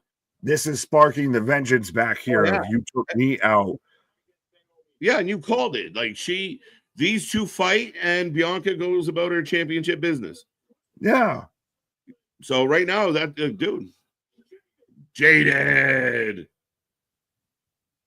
God, whoever Jade's husband is, he's a lucky fucking man. that beautiful outfit would not fit my gal. Oh, geez, Al. He said it. We didn't. So, Mrs. Al's gal, we love you. He doesn't. It's Storm. Carrie moment, right? Playing the victim. She got injured, real glass. So yeah, that just so there we go though. But so we got the answer. There's it again. I mean, again, you're spot on with that call. It's yeah. Wow. I hate being right because when I predict it, it's the least option. Sorry. I just said that's the best shit Naomi's ever done. Yeah. Oh, it was fantastic, but it always feels like with being right with Okada and Kenny, I feel on Sunday. It ends up being it's just the lowest common denominator. It's not the surprise of like if Bianca would have sat there and came barreling down and attacks Jade as she's beating up Naomi, like you thought was going to happen. Mm-hmm. It's a huge reaction. It's a what moment versus we all kind of thought this was going to happen. We just thought they might do more. Mm-hmm. Jesus Christ. But we are getting the replay of Damian being taken out earlier tonight. Boom. Very good acting by both ladies. They were legit crying, man. Like Naomi, when Naomi turned and started yelling at the crowd, like the first time I stand up for myself, you all turn your back on me. That was from the toes, man. She said it with her chest. Like she wasn't fucking around. Like it was well done. And that's why I kept kind of like I mentioned it before of with the whole we need Bianca thing. Is Naomi turning not big enough? Like it was Jay, Oose's deuces not big enough. Like you would have thought that now or then, but now you see this moment and it makes the most sense and it really establishes Naomi a tier above a little bit. It like gives her some oomph. Yeah, absolutely. As Drew's with Byron, by the way, and okay. Yeah. I have nothing to give but violence. Wow. That was from the heart with Naomi. I love it. I guess because there is a real friendship. If you can tap into the emotion of even because you are kind of, going your separate ways from what you were doing. So you tap into that feeling of like, yeah, we're kind of breaking up right now. Yeah, again, the ladies kind of nailed it. And Naomi was emotional. She spit fire when she had to. Yeah. Beyond, I mean, even talking over each other, it worked, man. It was solid, outstanding, and especially it makes sense of just it was good on itself. And Naomi's married to Jimmy. He just did that with Jay. If you're out, then I'm out too, type of shit. So they've seen how that can work, and that was just it was really good. And any outcome they could have gone with that was going to be good. Yeah. Now I'm excited that we're going to get Naomi versus Jade's is clearly the WrestleMania match. And we get Bianca versus Io. Bianca match? Will that be a SmackDown situation? WrestleMania. You've got 2 nights. You've got 2 nights in Vegas. I can see that very much. Doesn't have to be a long match, but it'll be a match. Fair enough. Okay. You built this long with it. You can get that till WrestleMania. I'm not completely opposed to it, or I'm not completely against the idea that it could be a possibility for sure. The only thing is lately they've been stacking these shows so heavily that it's hard. You never know. It could be 2 weeks from tonight. What? All right, let's go. But that's the best thing is when it comes to wrestling of you don't know, of when it keeps you guessing of, especially like we saw with Monday this week to where Io wins the title and everything. When you have those moments that happen on the weekly shows, now I got to make sure I tune in because I don't know what I might miss. Yeah, I mean, a lot of the people out there that were kind of like, I told you, the sentiment blows my mind where you get into this idea of why would they have a title change on a Raw? Like, shut up. Who cares? It's like when your mom's orders pizza on a Wednesday. You're like, what the fuck? Like, yeah, it's just take the surprise. Take the surprise. I feel like there's very much a differentiation between the generation that we and some of us were all a part of embraced where there was multiple wrestling promotions, like knew that WCW and WWE and ECW, etc., all existed. No tribalism that I can recall or anything. It was all more of like, hey, did you hear this about this? No, but I heard this about this. Do you want to talk about this? Versus now battle lines have been drawn and just once upon a time, if I had friends like that were pro WCW, I grew up very much a WWF guy, but it was like I don't watch it. But when you got into it, you didn't like watch it just so you could find out how bad it is. Like you watch like, oh, this is kind of cool. Okay, who's these guys? Like it's such a weird take, but either way, somebody asked if Naomi has been heel before, and she came since Team Bad. Has she been a heel since Team Bad? No, she has not been a team heel since actually. Yeah, fuck, that's actually right. Oh, Team Bad was Sasha, Naomi, and Nia. Nia, or was it Tamina? Might have been Tamina. Could have been right. No, yeah, thank you, Christopher. A predictable surprise. Again, I know Chris isn't saying anything here, but remember, predictable surprises work well, though, if done properly. Like back then when they did the title match on Raw or SmackDown in Ruthless Aggression or Attitude Era, it was unpredictable. So, yeah, I mean, again, I think you got to make the shows feel like don't miss, because something insane might happen. We might have a title change. We might have a new person. We might have, absolute chaos. Do not miss our shows. And I think they're doing a pretty good job of that. Yeah, well, and especially you have no PLEs between Elimination Chamber and WrestleMania. You're going on the European tour to where a lot of your shows are going to be airing in the US in the afternoon. You've got to have those can't miss. I can't wait to tune into. Yeah. Even if I got to watch it on a replay, when I get off of work, I'm going to make sure I watch But speaking of can't miss, folks, the Wrestling for Life is can't miss, and I will be back at it like a jackrabbit in a quick second. Right. Nick taking a pause for the cause, folks. Naomi got to bring Tamina back out of retirement. I'm actually okay with that. It's like a heater. Like, yeah, why not? Do it.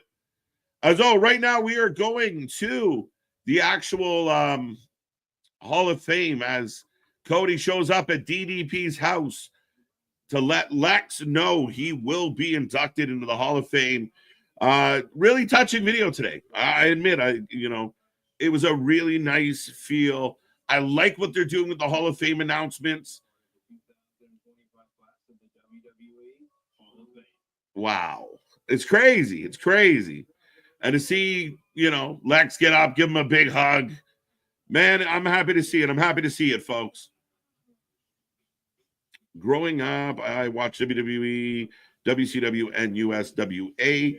They were all on back-to-back different channels. Yeah, big dog. I mean, when I was a kid, especially in Canada, things were slightly different.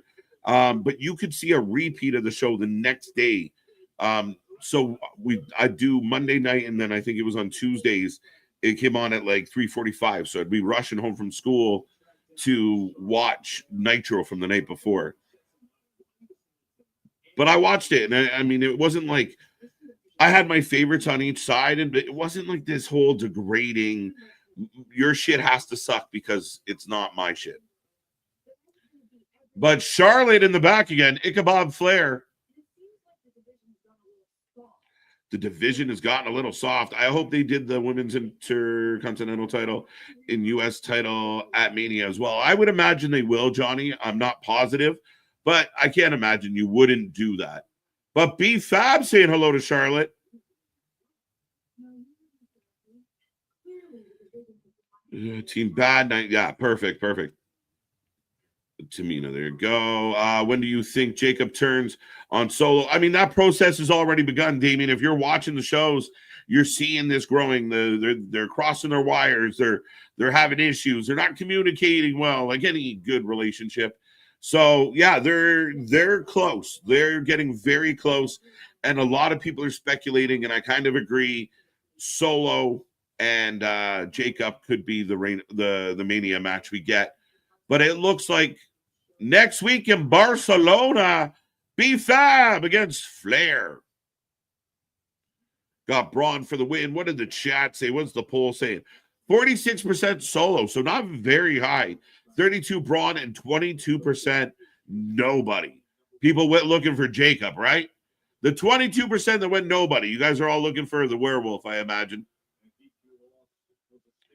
Bum, bum, bum, bum, bum, bum. When Piper turn on Chelsea, not for a while, Frankie. That's going so well. You take your time with that. That's not even close to being worn out, worn down. I would 150% keep this going. The longer you make it go, the bigger the turn's going to feel. But beyond that, right now, it's so solid. There's no reason to break that apart. It's such a good gimmick. Bron for the win. I voted Bron. Shout out, Tom. Good to see you. Good to see you. During the territory days, I would get NWA and WWF on Saturdays. I remember that, man. Not the NWA, but the WWF Saturdays. It was hockey practice, cartoons, and then wrestling. And then American Gladiators. That was my Saturday morning. Then that would all end, and I'd run out of the house and beat as much things up as I could find. Just go run amok. Bron for the win. I love you, Solo. Solo gets some of the best. Got some of the best. I like his entrance. I really do. I like his vibe. I like his feel, MDB. You know who it is when it hits. DDP is a great human being, 100%. DDP at this point, and I think it was Undertaker that said it, his post-wrestling career ends up being bigger than his in-ring or his in-the-business career. That and that doesn't take away from what a great story he has to tell, right? Doesn't really get big till later in his career, but ends up turning it into a good run. A few titles under his strap. The guy that was never really supposed to make it, but never gave up, but then goes on to be such a phenomenal human being. I mean, to do what he does and give guys a second chance, the way in third and fourth in some cases, as Bron hits the stairs. Outstanding, Al. Outstanding. Lex is going to have his Ryan Shazer NFL draft moment. Yeah, right? And I don't know if I said the last name right, but Solo. Pancakes, Bron. When I was growing up, WCW came on WBNA, WWE. Look at all the letters on WDRB and WSAW on NBC. Does anyone else want me to sing the entire fucking alphabet? Thank you for that one, big dog. American Gladiators, let's go. Mia Yim, she is going to win the Women's United States title tonight. Is the fourth time. She should not lose again, Chelsea Green. This one is interesting for me, Damien, because I agree with you. I was surprised they booked it again, because then it makes me feel like Mia's going to get the W. But like I just said, I don't think Chelsea should drop the belt. Right now, I believe some people out there are on commercial break. Solo is in control of Bron, and this crowd continues to not give a shit about anything. So Sikoa is looking more like Taz's son than Rikishi's son. He looks more like Taz's son than Taz's son. Let's be real. All right, let me see what Spaz said. Hopefully it's all good. I know they have a stand and deliver, but if NXT sent representatives to WrestleMania, what matches would you like off the dome? Sol Ruka versus Liv Morgan, Wesley versus Finn Balor, just for fun. Again, a loaded question. I think I would like to see quite a few different things. An maybe Oba going against a Braun Breaker for shits and giggles. Sol Ruka getting up there would be fun to watch. Belair and Zarya might be fun. Ooh, Solo big kick to the face. See money. But yeah, thank you so much for the super chat, Spaz. I think that you got a lot of options. I mean, I think you could really, especially with the women, there's a lot of options with the women. You know, even having what's your face, Sol versus Charlotte might be fun. Lash Legend versus Charlotte. Lash Legend versus Charlotte. The video of Lex Luger brought a tear to my eye, KJ. Johnny, I understand, man. It definitely got me in the feels earlier today when I saw it for the first time. It's just touching. And again, you see joy on somebody's face, and you know the path he's gone. And you know life hasn't been great for him over the last while. But from all reports, he's putting on the happiest face he can. He's a great guy to be around, and he's trying. He's battling. DDP is trying to help him. But ultimately, I think that it's super touching to see it. And I think the guy deserves it. Whether you loved Luger or not, and I wasn't a big Luger fan. He wasn't my style of wrestler. I know a lot of people loved him. Torture Rack. Everybody out there, I think, is put somebody into a torture rack at some point. But I just think he had such an impact overall for his time. That was a long-winded answer, by the way. What the fuck is that's a little aggressive, Vance. Messing with my algorithm, sir. Happy WWE 2K 25 days. Same to you, LJ. Welcome back. Luger got kicked out of the Barry Windham to Luget's place. Ta-ta! Torture Rag. Oh, 100%, my guy. We are out of the commercial. Solo. Holy shit. If Stephanie wins, does Julia go to the main roster or stay longer? Now, that could be a part of the story, Frank, is maybe they quickly decided, like, Julia can go up. There are opportunities for Julia to transition. But part of the story is apparently Julia's a little banged up. I think it'd be super quick, but as they explained, I mean, Stephanie McIntyre, I know the fans out there get really upset. Oh, I can't believe they put so-and-so in NXT. Stephanie McIntyre was like, they gave me an option. I chose NXT. So a lot of times the fans get mad, but they're completely wrong.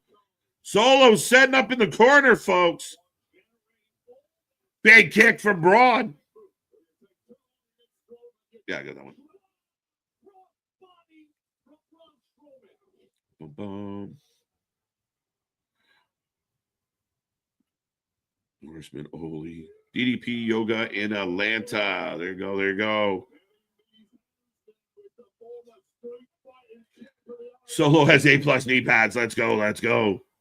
I can't wait for the next Friday, the 2K25. I'm going to be playing that video game like crazy. I'm sure a lot of us will be. No, it's all good, fans. It's all good, but aggressive, bro. We curse enough. We don't need you guys helping. Torture Rack. Yeah, I got that one. Stephanie wins. Got that one too. What am I doing? Barry Windham was actually a mulligan. Yes, it was. But they all shuffle names around. Solo sliding off the back. Bron hitting the ring post twice. Kick to the leg. I don't know if I'm a kick to the leg or sliding off the back, but I'm back, my guy. I'll slide off your back, all right. Yeah, pause. Right. But Luger as Bron 2 count and do as Tama Tonga breaks it up here. Right. But, Tama. Yeah. So still no Jacob. It's funny because I can hear you and we're perfect. But yeah, so Bron hucking around Tama. We got music. The werewolf. Oh, gas, no brakes with it. King Kong, Godzilla, well, I'm both. Well, King Kong ain't got shit on Jacob Fatu. Look at this. Stare down. And that shirt, though, clean and mean. Like, I need that. Right? The stare down. Oh, boy. Hey, yo. Fatu. Fatu. This is Clash of the Titans, fucking Haas division meets Haas division. Right. Do Haas right now. This is the best the crowd's been pretty much all night outside of the very opening. Yeah, because it's Philadelphia. You're going to see some big, beardly, beastly motherfuckers just clash. Yeah. You fucking sickos. And they're throwing hands. Hockey fight. Big super kick. Super kick. Another super kick. Yeah, 100%, Damien, 100%. Big dog. They can go in. Tope. Oh, little shorty. Uh-oh. The tables don't break. Jacob has that underrated thing of like, he sells everything. Like, he just died. Like, we thought literally this man like actually hurt his leg on a spot, but it was just him selling. Holy shit, Jacob was back up. No selling the shit out of it, Nick. No silver bullet to that werewolf. None. I loved that movie when I was a kid. With Benicio del Toro? No, the silver bullet. I can't remember who was in it. Oh, I thought you were talking about the Wolfman. The Wolfman's a good one. Off the top. Into the crowd we go. This man chose as his birthday wish to beat the shit out of Braun Strowman. Yeah. Can I fuck somebody up? It's my birthday. Headbutt by Braun. It's my birthday and I'll fight if I want to. Another super kick. We're needing a goddamn spit shield on this camera because they're getting beating the piss, tar, and leather out of each other. Right. Two big, beefy boys just slugging away. Well, and we're about to, what are we about to get on this fucking equipment stand here? Where's he going to go? Oh, no, it's what he's going to do. He's about Headbutt. to just hit some shit. Either that or he's getting back butted dropped to a table. Oh, the two tables in the corner. No. The two tables in the corner. Oh, no. Drop. Braun fights out. Off, choke, No way. The tables. Jacob Fatu choke slam through the two tables off of the equipment stand here. Again, they're playing this on, we're playing a hardcore match in 2K25. Nick, run. Listen, Braun got the upper hand tonight, which is the first time we've seen anybody really put hands on Jacob at all. So, yeah. I mean, a couple exceptions, but nothing like this to this point. Braun is a marked man. Dead man walking. Yeah, but that's going to be, again, one of those of holy shit fucks when it happens. Because, as Jacob, again, Daniel getting up unassisted, still halfway unfazed by this. You can't keep a good Samoan down. Right. But that's the thing is, this is Clash of the Titans. This is where Jacob had his coming out party of where he's out there again. I keep quoting the promo because it was so good. Of all gas, no brakes with it. Everything of this is where this is Clash of the Titans there. This is Kaiju Big Battle. So Byron. What in the choker necklace is he wearing? Knight. Yeah. That's championship aspirations. A lot of fun. That was fun. Well, so we've got what? Drew and Jimmy, if it's still going to happen. LA doing the Jacob. No breaks. Yeah.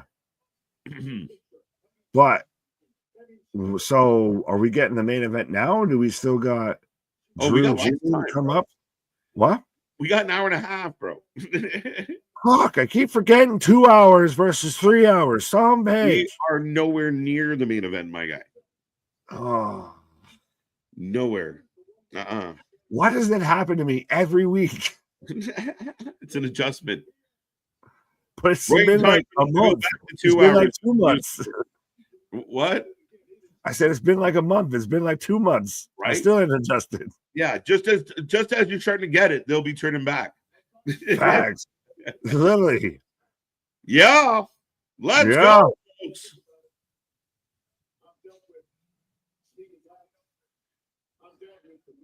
I've dealt with sneak attacks. I've dealt with the mist, Slim Jims. Yeah. Makes 5-2. Tom Wilson. I love LA Knight on the mic. He can work a mic. He can really work a mic. Oh, absolutely. Well, he was a guy that was the fans really got behind before, like, yeah, for the longest time, and that a lot of people are still kind of upset, thinking that WWE kind of fumbled, you know, LA being as over as he was, and he's not close to where he was. Mm-hmm. Again, I think LA Knight, one of the factors with LA, look at Chelsea dressed like Mick. Well, she's got the Cactus Jack shirt coming out. Vega on screen tonight. Da, da, da. I've seen people bandy about that might be a WrestleMania match. I saw Chelsea throw out there of, loser leaves America match, and then everybody got their panties in a bunch. I definitely would. Look at Piper after getting whooped. She looks like Elvis after a fucking bender. Yeah, no shit, eh? Yeah, she looks like late years Elvis right now. Exactly. She might have had too many of them peanut butter banana sandwiches. Right. All right, ladies and gentlemen, up next, we get Chelsea Green taking on Mission. Who do you got? Who do you got? And actually, this one to me might be a little tricky to call. I don't think they can take the belt away from Chelsea, but this is Mission's fourth attempt, I think. Yeah, this is you somehow fouled one off and still got a second, another extra at bat here. Right. Anyone else think that Chelsea just does Zack Ryder foreplay with her cosplay attire? Yeah, she might. I mean, how much does he wear that in the ring and outside the ring? Right. She goes Cactus Jack in Philly. And again, even the shirt, the name on the leg, like it's crazy. I dig it. And Cactus has always been secret time my favorite version of Foley. Right. Outside of actual Mick Foley, it's always Cactus. Well, yeah, I think Cactus was the most fun, right? Like we always pop for Cactus. He was the guy they saved for later. Like he was the crazy of the crazy. Oh yeah, he was the alternate version of Mick Foley. There was Dude Love, Mankind, and that's why when he would bring out Cactus, like the street fight again, and why I like the homage of when it was Cactus versus Triple H, Royal Rumble 2000, 2001 in MSG to where you have. Well, it's not going to be Mankind that you're facing. It's going to be bang, bang, Cactus Jack. And it becomes this big moment in this whole thing. Yeah. Only man to ever be in the Rumble three times in the same Rumble. It's three different people. But no, I think it's I mean, this is why this match for me is hard to call. I mean, Mission's been swinging and swinging and swinging. Chelsea's gimmick is so dialed in. She is so good at what she does. I think you got to leave her with the belt. I really do. She is a tinge Mercedes of like, how do you take the belt off of her? But in like a good way of just because she's so dialed into who she is and it works so well that what do you have that you think is going to be a better option? That's why I really thought that Harley should have got the belt because at least it's entertaining. That's it. I mean, Chelsea, it doesn't matter. It's entertaining. And you give personality to your title. Look at Toni Storm bringing all the personality to the women's title. I think this is what you do if you have that opportunity. Mission's good, but I think she might bore us as champ for a little while here. And we were trying to heat this belt up. So I don't know, man. Well, it depends because I think you're going to get that movement that gets behind Mission because she is still, people do still like her. She is still great. Like her getting this fourth title shot, this fourth match at it and everything is warranted just because of her being her to an extent. Right. But at the same time, all right, so she wins it. Now who else does she face that's a challenger for it? Right. It almost feels like it's Chelsea. Goes right back there. Yeah.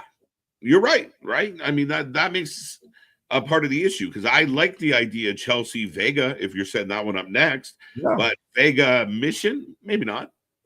No, babyface on babyface. That's the thing is you still have to, as much as they don't put an emphasis on heels and baby faces, you still have to think about it storyline creatively wise. Right. KJ, yeah, I saw this a few times, Christopher. I shook my head no earlier, but I apologize for not answering. But at the end of the day, I don't care. I didn't see Terrifier 2. So did you watch Terrifier 2? No, I watch Terminators. I don't watch Terrifiers. Right. So again, it is what it is. I'm a little bored with Chelsea Green as champion. Why, Damien? Why, my guy? I think she's been good. Yeah, and she's constantly found ways to evolve it, and the whole kind of presidential stick to it and everything, and especially because she's Canadian and is the U.S. champion and everything. Right.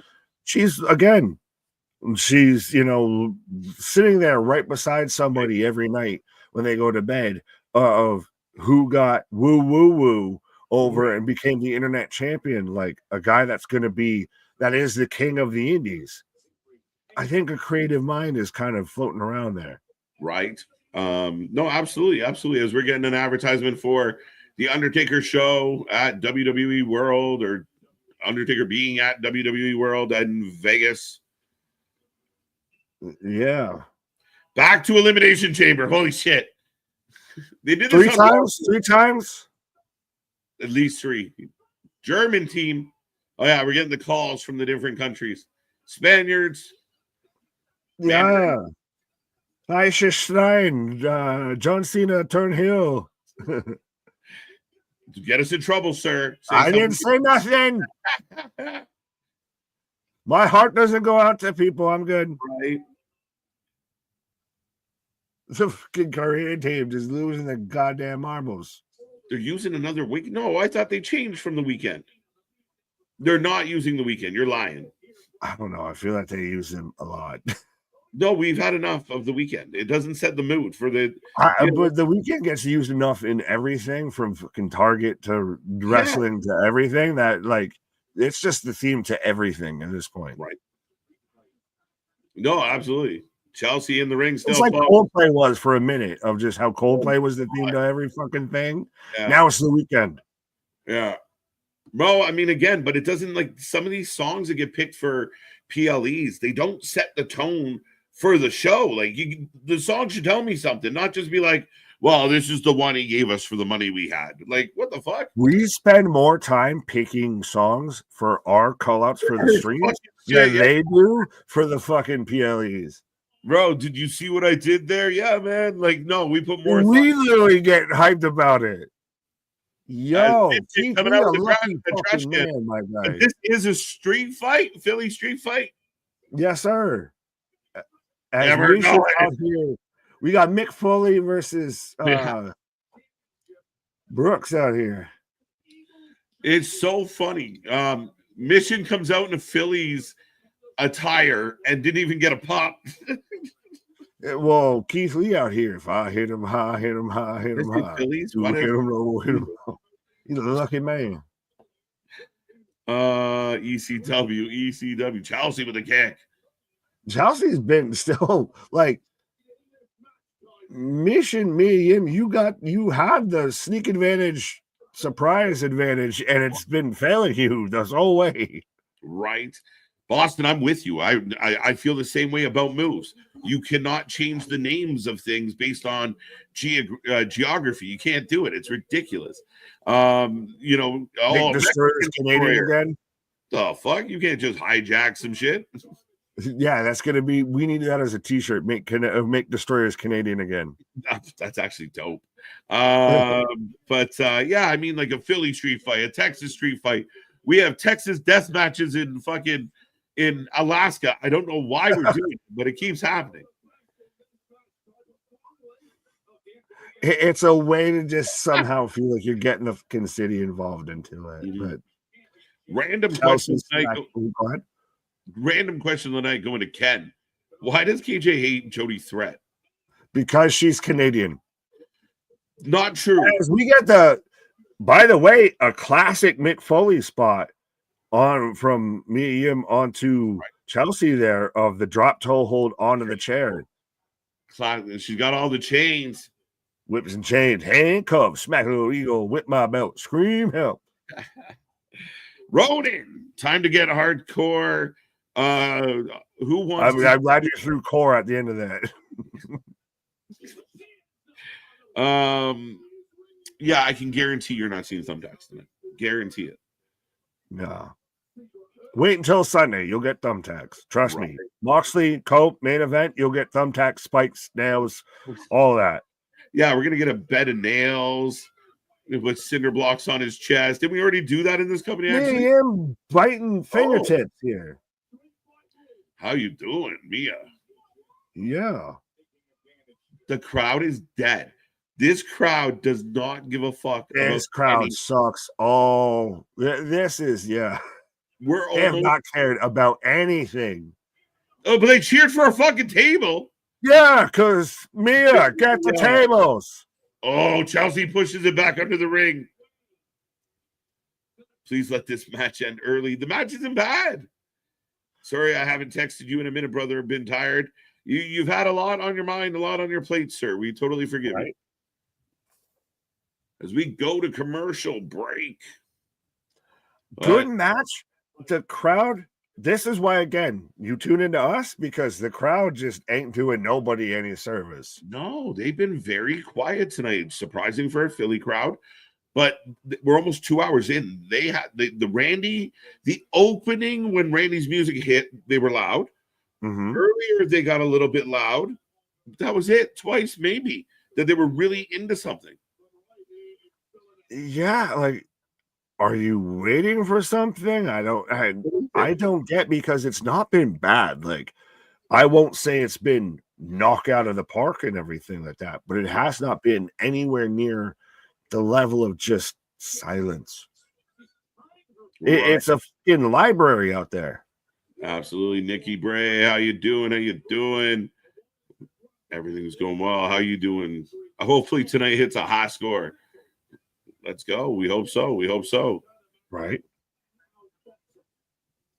Chicago. I think tonight will end on a high note, whether it be. It's got to be something. Well, whether it's a surprise or now it's becoming the question of, do you end it on the surprise or do you end it on Cody? I think either are possible at this juncture. Well, it's interesting because you've heard the stories about Cody. Right. No one's seen Cody. Cody hasn't said anything. Cody hasn't been anywhere since then. If he comes out, and again, what if it's, I don't want to say is similar-ish to the Purple Peck, but he comes out black eye, busted open face, and everything like that. Right. Like, it might sell what happened a little bit more versus if he's like, if he comes out and what do you guys want to talk about? I don't know how that's going to go.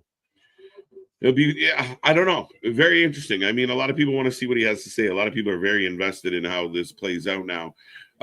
Chelsea has Mia's hands tied up and right now in complete control of Mia on the outside. Mission. Well, Nick Ray even mentioned how WrestleMania was in Philly last year and the crowd was losing their mind. Now It's crickets. They're pretty quiet tonight. It's like Mania night 1. Oh, this is even when they were all freezing. Well, we were all freezing to death. Fuck. Yeah, but we're indoors. We're indoors. Yeah, right. Oh. Yeah, MDB. So what do you want to talk about? Cody, you know damn well what we want to talk about. Right.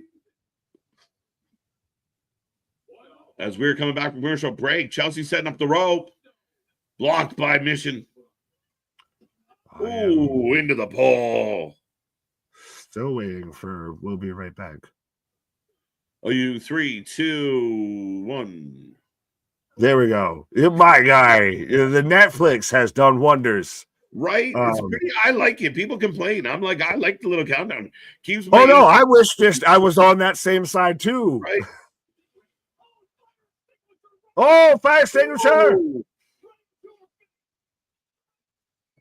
Christopher, I like it. You got to take a sign, buddy. Take a sign with our logo on it. Shout out the For Life Network. I'll even give you a QR code. I swear to God. Now the crowd wakes up for a table and the fire extinguisher. Piper's back. Right. Oh, is somebody going to help Mission? Vega, maybe? Has to be. That would be the only one that makes sense.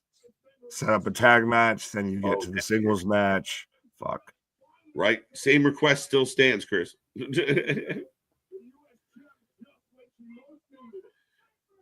For now, you guys are my commentators for SmackDown. I can't stand commentator of SmackDown. You guys are so much better. Thank you, Johnny. We appreciate it. We're better than everybody. 100%. Shout out you. Shout out Devin. Oh, coast to coast into the trash bin. Stupid sexy rear pin for the 2 count. 2 count. You owe me a Coke, bro. Let's go. That's just what Chelsea does to Matt in the bedroom all the time. She dresses like Mick Foley and just hits that same pin. Be fair. Letting her presence be felt tonight.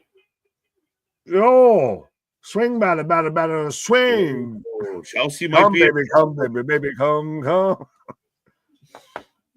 Do I diddy dum diddy do. Batting practice right now.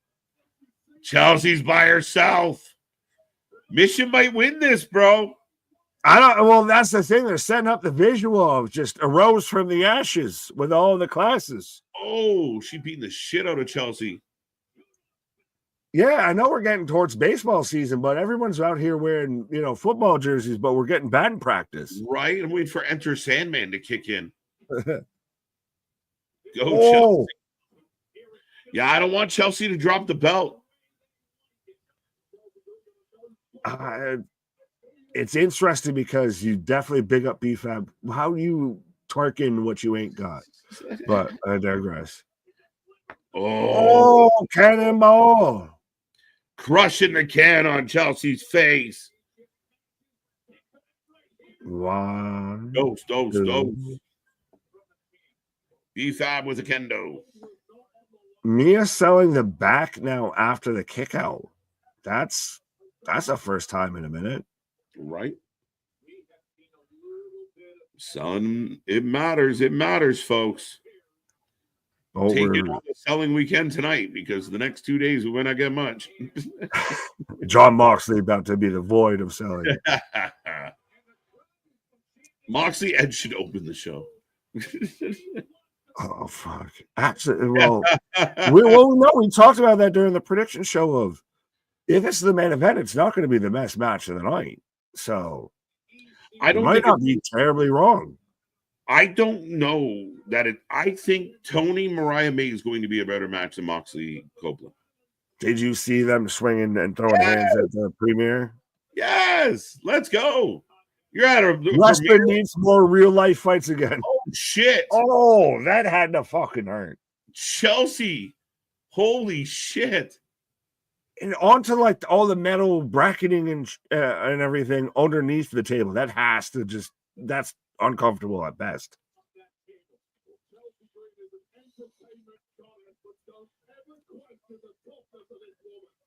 Chelsea got the table set up. Oh shit! Mia comes down. Whoa. Meet the feet. For the foot lovers out there. Tony Atlas, eat your heart out. Yeah, meet the feet. He's like, pardon me. Oh, the table is already buckling. Better hit this move fast. Oh no. Clock's ticking. Oh. This could be it. Piper! Wait, Who's that? Under the hood. Who saved Chelsea? Who is it? Who did it? Step up. Who did it? Alba fire! Fire! Let's go! I miss you, Isla, but we got Alba. And she's the second in the security. She's the second Secret Service agent. She got backup, my guy. Let's go. She's got the glass cow connection. And still. There you go. Sorry, Mission.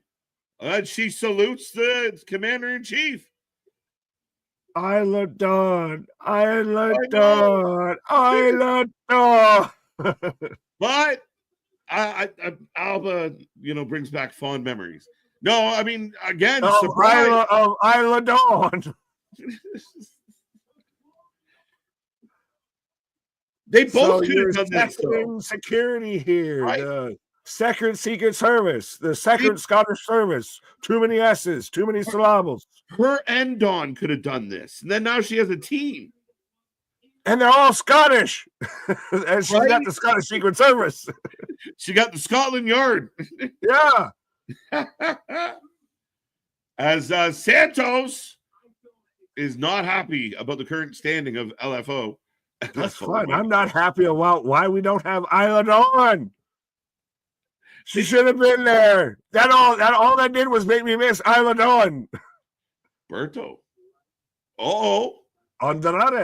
Andre trying to talk sense in we're gonna get an Andrade Escobar war. Well, again, Spider-Man me, but I just love how I'm like Andrade, and you're like Andre. Well, yeah. You know how I'm gonna do. I know. I'm just like, the fuck. Up next, Cody Rhodes. Adrenaline in his soul. Well, and I mean, again, he has no adrenaline in his soul because we have his adrenaline because he gave his soul to us because he's a hero. That's why he couldn't sell it to Dwayne. But also, because then he would have had no place for his adrenaline. But it's again, this is going to be interesting. I'm glad so that counters what we've talked about of it's not the main event. It's not the thing that closes the show. Yeah. So maybe we get another moment. Yeah, I agree with you. I kind of like we get it in now. It's in a good spot. It's that time, top of the hour, where you're trying to hold on to some people and bring some new people in. So this could be very interesting, but I will be right back, my guy. Absolutely is. Here, just taking a pause. We both disappear. There I go. I can see clearly now the Canadian's gone, right? But yes, folks, 100% we'll back at it like a jackrabbit tomorrow night for Collision. And then again, Sunday night for Revolution, which to me is one of the best AEW pay-per-view cards that they've had, honestly, in recent memory. One of the best, even compared to like 2024. I think I had to go back to like halfway through the year to find anything even halfway close. Super jazzed for Revolution. We're back at it here tomorrow for Collision as well. Be a friend, tell a friend, like, share, and subscribe. We cover more live wrestling than anybody else out there. Often imitated, never replicated, never duplicated. Why?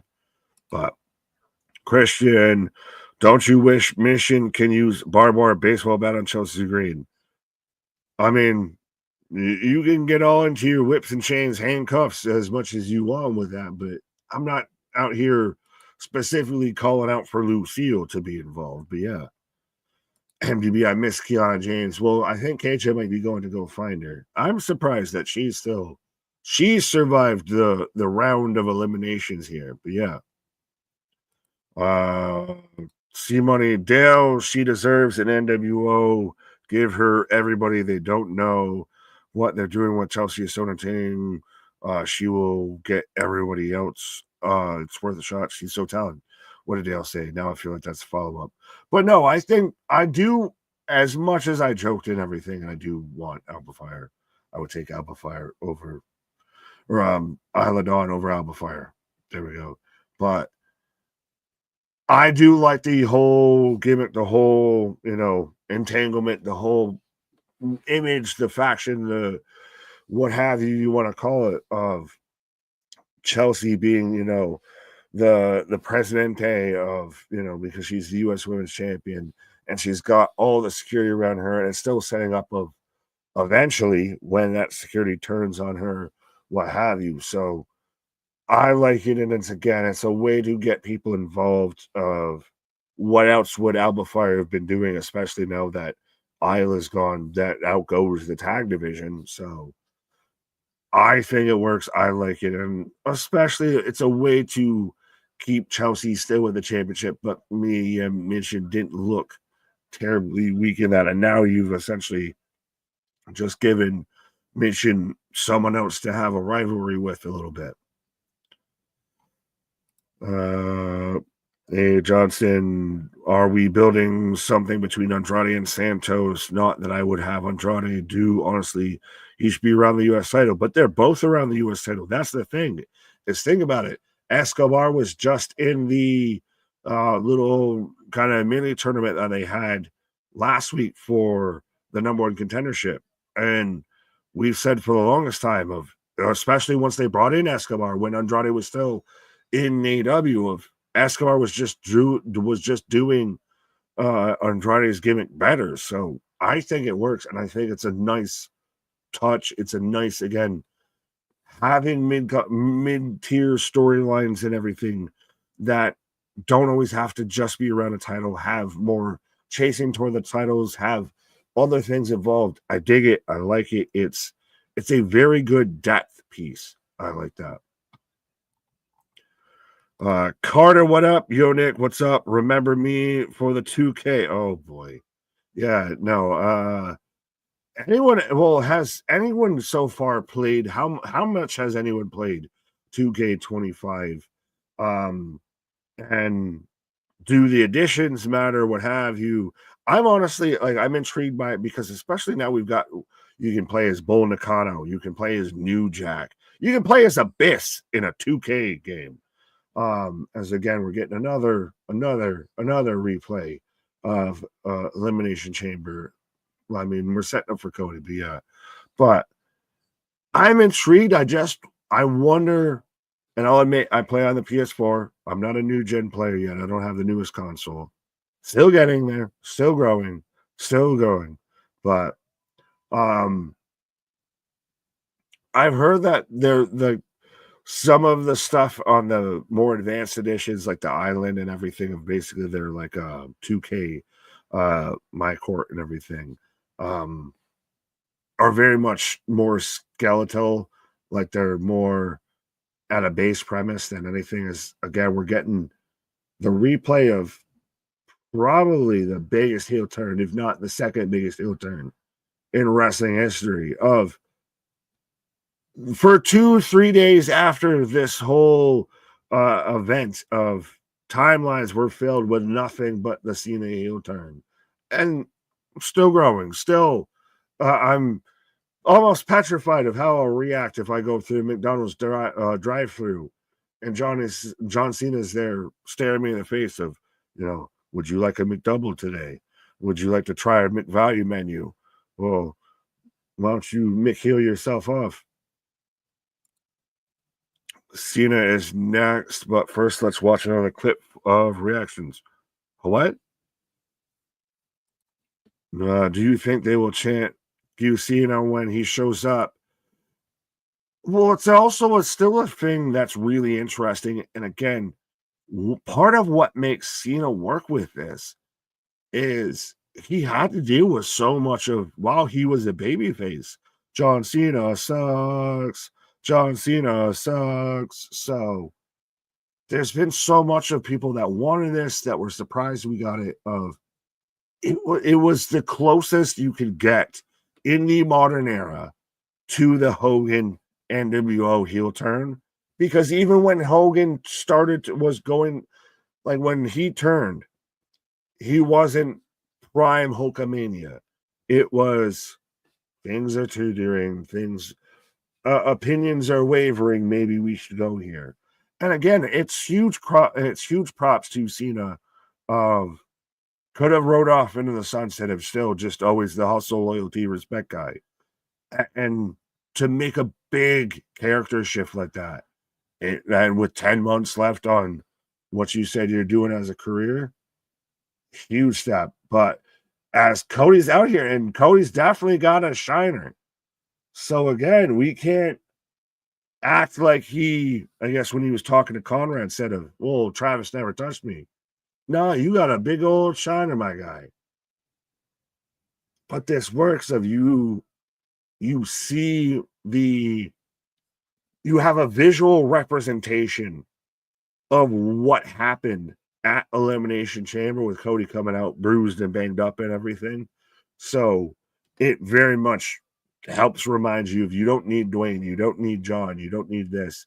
Of you see the after effect, the aftermath, and now we wait with bated breath as to what Cody's gonna say. John, see what do you think we get a 4-year run? Cody's champ just like Roman. I hope not. I don't think so. I think Roman's run kind of needs to stay special. I think that's kind of what made that, and it fit the time. I don't think Cody gets that. I do think early prediction. I think John wins 17 at Mania. Cody at times works a lot better in the chase, at least so far it seems. But and especially if you're gonna chase a guy, chasing Cena, of you're trying to take away his history of his, the end of his run. This has so many different little fun layers you can go with it because it is a bit of a mirror match. It's a little bit of, Homelander meets Captain America. But Cody with a microphone. What's he gonna say? Don't start off with so what you want to talk about. We all fucking know. Just get to it.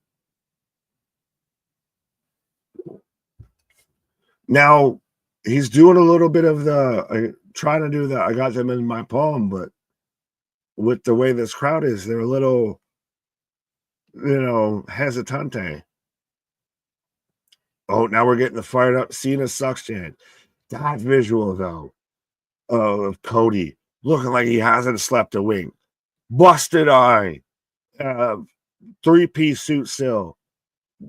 Halfway disheveled as a champion. And the crowd behind just chanting, Cena sucks. That's a moment they're going to use in a video, in a highlight reel towards Mania. Oh. Champions. Oh, he's gonna do the fucking what do you want to talk about? Actually, I'm starting to, the more he's suspending it and waiting on it, what do you want to talk about? All right. I thought he was going to be building up into the crescendo, but the second part beat him out on it. Cena returns Saturday night's main event, May 24th. I can't wait to see what he has to say. Well, he's returning on the SmackDown tour, or Raw and SmackDown, I believe, when they go over to Europe, and allegedly Dwayne might be there. They're teasing and announcing a lot of Cena's tours now because, again, he's the most talked about thing in wrestling. Bar none, respectfully, he is the most talked about thing in wrestling.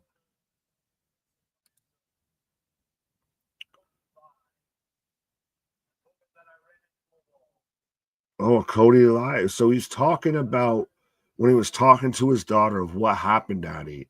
He said, I ran into a wall.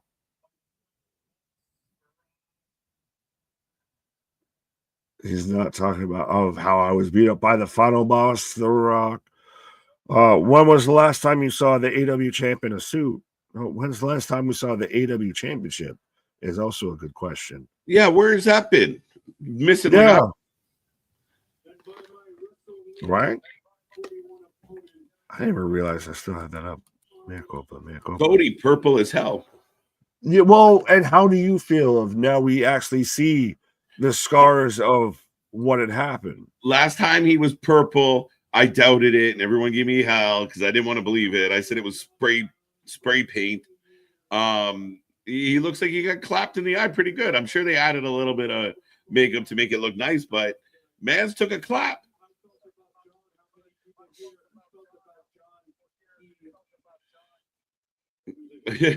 Cody, does your face hurt? It's hurting me.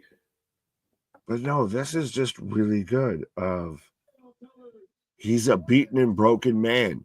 And I saw what I really liked is I saw people comparing what CM Punk said to Cody versus what really happened when Cena turned of, the whole, I'm your true friend. I'll stab you in the front instead of stabbing you in the back. Yeah.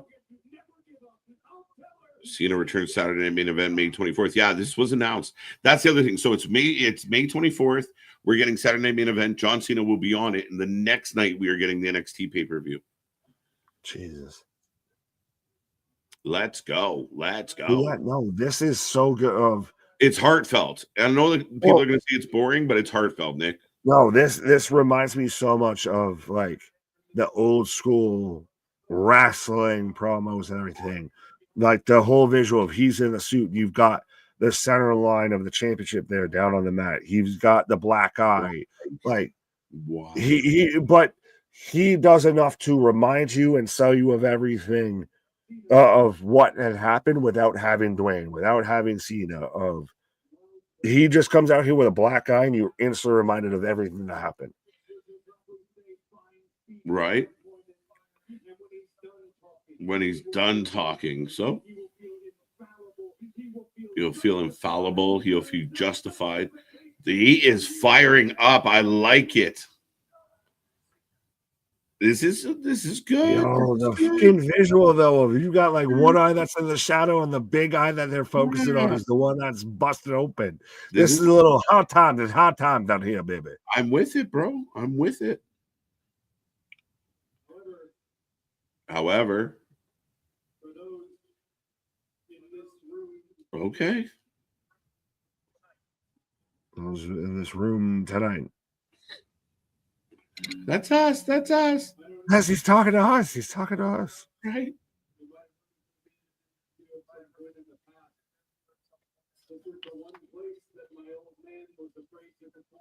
The one place my old man was afraid to perform in, Nick. Dusted in like Philly. Well, is this your way of, all right, we're going to get the audience engaged because we're going to acknowledge them? Oh, to a point, yeah. But he's, again, selling us on the history. Well, yeah, but I think now, hopefully, for the next 45 minutes, the crowd might actually be engaged like they paid to fucking be here. Right? In Philly for WrestleMania 40. Biggest moment of his career. Finish the story. You chose me. You chose me. Dude, he coming in. He pulling a little dusty out of his pocket. Like I said, it's hard times. There's hard times out here in Philadelphia, baby. Cody. The crowd likes it. The crowd likes it. And it's got the watery eyes again. That this is. It's such a perfect kind of mirror match of it is Homelander meets Captain America, except the sides have switched. Yeah, I mean, you kind of had to pick, especially about the Homelander concept, and it was right there, as far as being what we got, just slightly turned. The wrong guy went heel, not the wrong guy, yeah. but well, the right guy actually. Yeah. Cody Rhodes fired up. This made me laugh. Cody Rhodes out here look like Zuko from Avatar: The Last Airbender. Right. I vaguely get your reference, Anthony. My wife probably gets it more, but I get you. I think he's the firebender. Right. Ringside Anthony Cody Rhodes needs to regain his honor at WrestleMania 41. There you go. Your successor had to look like you, act like you, talk like you. Okay. This is, hey, CM Punk. I would like to enter a new challenger into promo of the week. Of this is your hard times. I don't got to look like you, baby. I don't got to be like you. Come get some.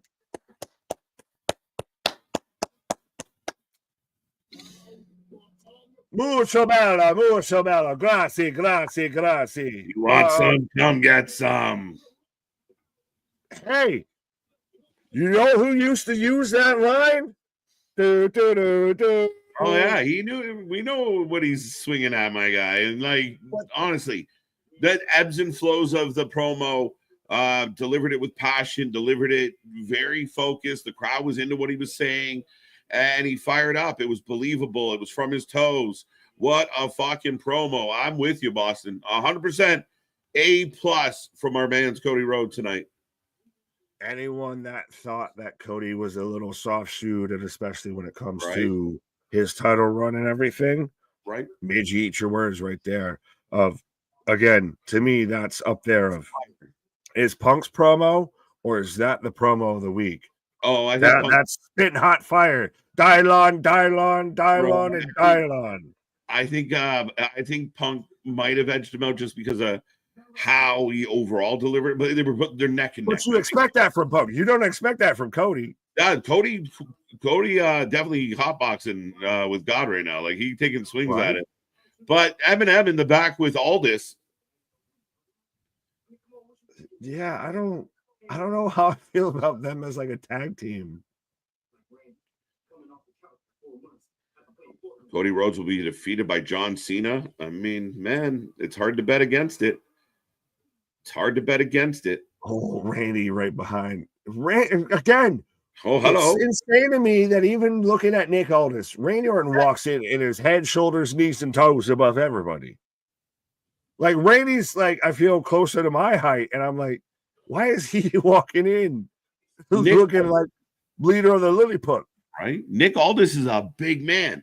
And look at Randy. It's insane. He towers over everyone. We're going to get Randy Carmelo?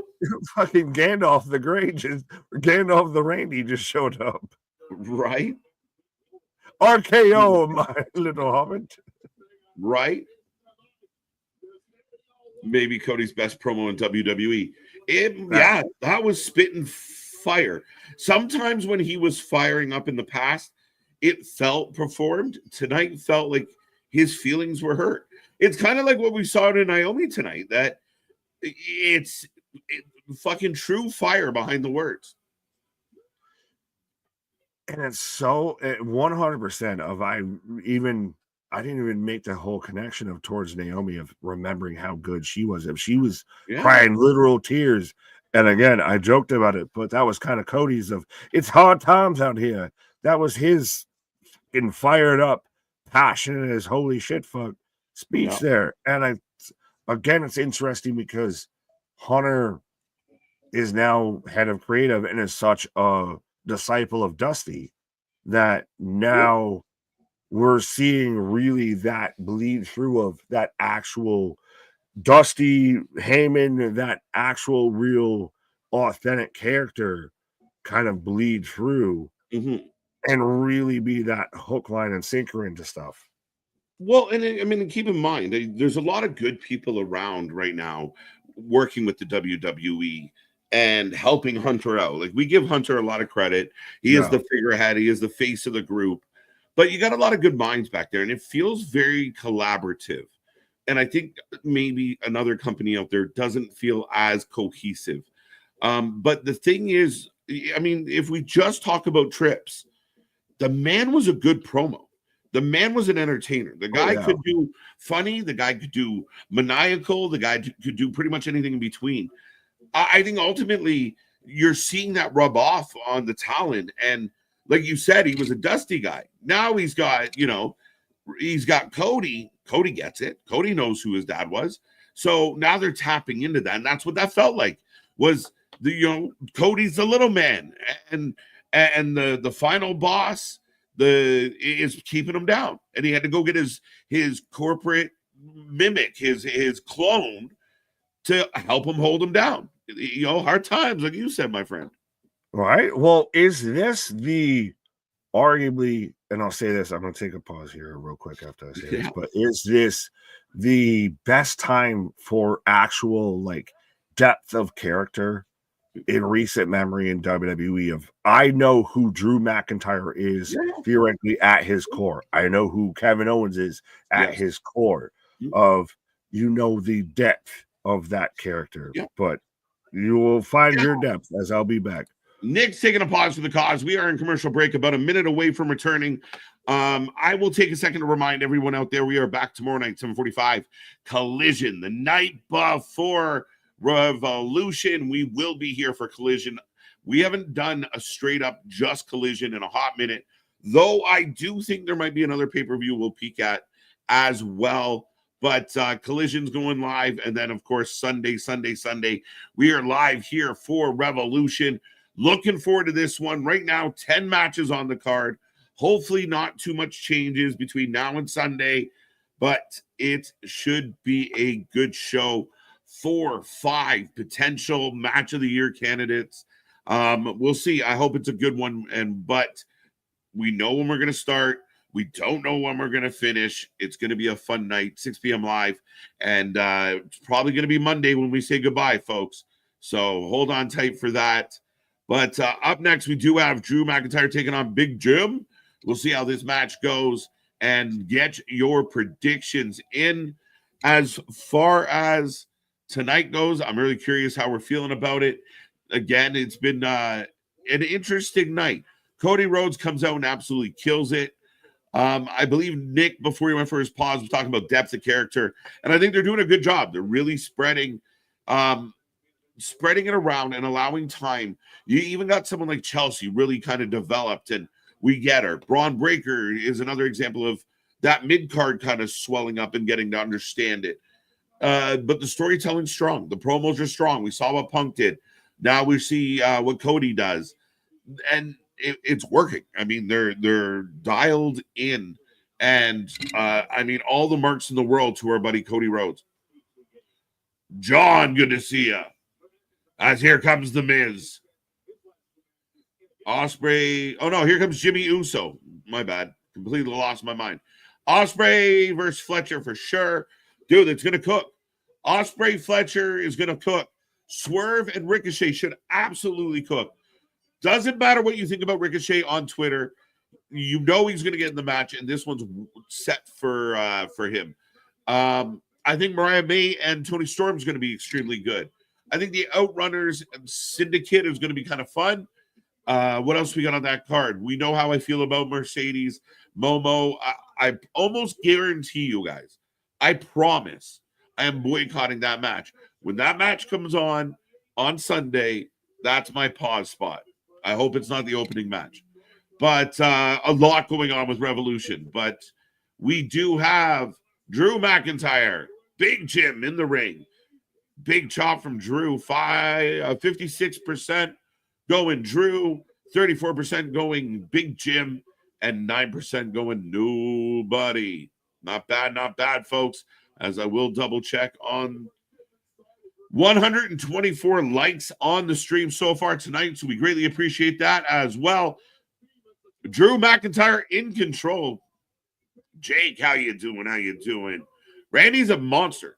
Especially when he put on mask. Woo! Chant starts chanting. The crowd starts chanting CM Punk. At least Jared Hogan not on the Revolution card yet, Eric. But yes, leave him off. His matches aren't good. You have enough matches. Don't oversaturate it. Don't give us things we don't need. Save some stuff for Dynamite. Save some stuff for Collision. Don't do it. 10, you're good. There's a couple soft matches on the card. There's a lot of potential bangers. You don't need to stretch the night out further. As we go back into commercial break, folks, keep this chat going. Light it up. Let me know how you're feeling out there. And if you don't want to ask a question or make a comment, throw up flames, throw up a thumb, throw up something. I'm enjoying it. I like that. Drew for the win. Kenny Omega versus the Alpha. That match, it could be match of the year. This match is going to absolutely cook. That's what I mean. That's the exciting part about Revolution, is you literally have several matches that could contend for early matches of the year. We're in March. I mean, there's a lot. You guys talk to me on Wednesdays. We know sometimes the issues with AEW and the build and the story and the chaos. But when you get time to play, the game, trips. But when you ring that bell, you're going to get barn burners. Kenny Omega and the Alpha should be another one. Like I said with Ricochet Swerve. My big fear for AEW Revolution is that Moxley Adam Copeland is not going to be a good match. Like I said, I think that a lot of them is going to be good. I'm not interested in Mercedes and Moo. The pre-show match is a pre-show match. I can't hate on it. It shall be fun. But outside of that, I mean, even like I said, the Hurt Business match is going to be fun. MJF, Adam Cole. I mean, not Adam Cole, Adam Page. Nick thinks that could be match of the year, match of the night. Stacked Revolution. I can't wait to be here on Sunday night for it. Great work by Cody to get the food started. You're making me hungry, John. Yeah, he got that feud. Again, he had to respond to what happened to him as champion. Comes out and lets the world know this is how I feel. And he's a defiant champion. He's a strong champion. He's angry. He's somewhat hurt. And says a lot of things that people feel. And then just layered it on. Added his own emotion. Again, spoke in a way that people would lean in and listen. The crowd would kind of go down a little bit. Then he'd come up. And it was good. Good. Really passionate. A lot of fire to it. So all the marks in the world for Cody on that one. So we are about 40 seconds away from the end of this commercial break. Feels like this commercial has been forever. Wrestling overload. Let's go. Let's go. Folks, it's coming. We're getting excited. Here at the channel, we're planning a whole lot of things out. We just set up through our April schedule. We got so much coming your way. The Hall of Fame's coming your way. Night 1, night 2 of Mania. Of course, we're here at, I believe we're going to be here at 11:30 or noon on Saturday. Be here all day long for an absolute WrestleMania marathon. Stand and deliver. We'll hang around. We'll play some games. We'll have some prizes. And then Sunday, a full day. But a lot more sacrifices coming up. We got the afternoon European tour shows coming up in March. As we come back to the action, but so much wrestling coming your way, coming our way. As Jim with the kick and the chop. But yeah, we're looking forward to it. We're in the busy season, folks.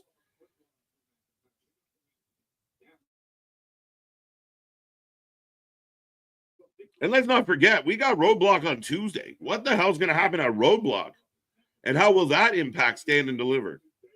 I feel Mox and Cope is going to flop. No, don't do it. Moo moo! Oh, speaking of a flop and I guess a roadblock, but yeah. Right. But no, with Roadblock, we're getting basically Stand and Deliver part one. Prequel. Yeah, part one. Yeah, night one of Stand and Deliver. Just everything that we fantasy booked right coming in at 2025, we're like, they should do this at Stand and Deliver. Could you imagine if they do Moose and Oba? Holy shit. Right. What if they do like just on a fantasy whim of Julie and Stephanie? And they're like, holy shit, they're doing all of it. Axel and Fraser too. We can just dabble that in. Yeah. Damien had a good question here, but we are rolling through and the crowd's quiet again. Is wrestling at a point where so many good players, poor booking, etc. stands out? I think so. I think when things don't look well or feel good, it's obvious because you have a comparable every night. We can compare Monday to Tuesday, Tuesday to Wednesday, Wednesday to Thursday, Thursday to Friday, and all the way back around again, Nick. I think you really have that opportunity now where if they're like Moxley is champ, the Death Rider storyline, you feel the difference between that and what Cody's doing. Like it's crazy. You feel the difference. Go ahead. No, I was going to say, and it's not saying that they need to be one of the same, and this feels weird. No, not at all. Answering my own question, but talking to myself. Right, the voices have become real. I'm Randy Orton, but down goes Jim Claymore. It's over. Big Jim take Big L. But I like though that Big Jim is still getting big opportunities. Yeah, but I think that it's just the talent pool is so much here, and this could go back to the Carmella point that we talked about before. I think the talent pool in wrestling has surpassed where it was in the past decade alone.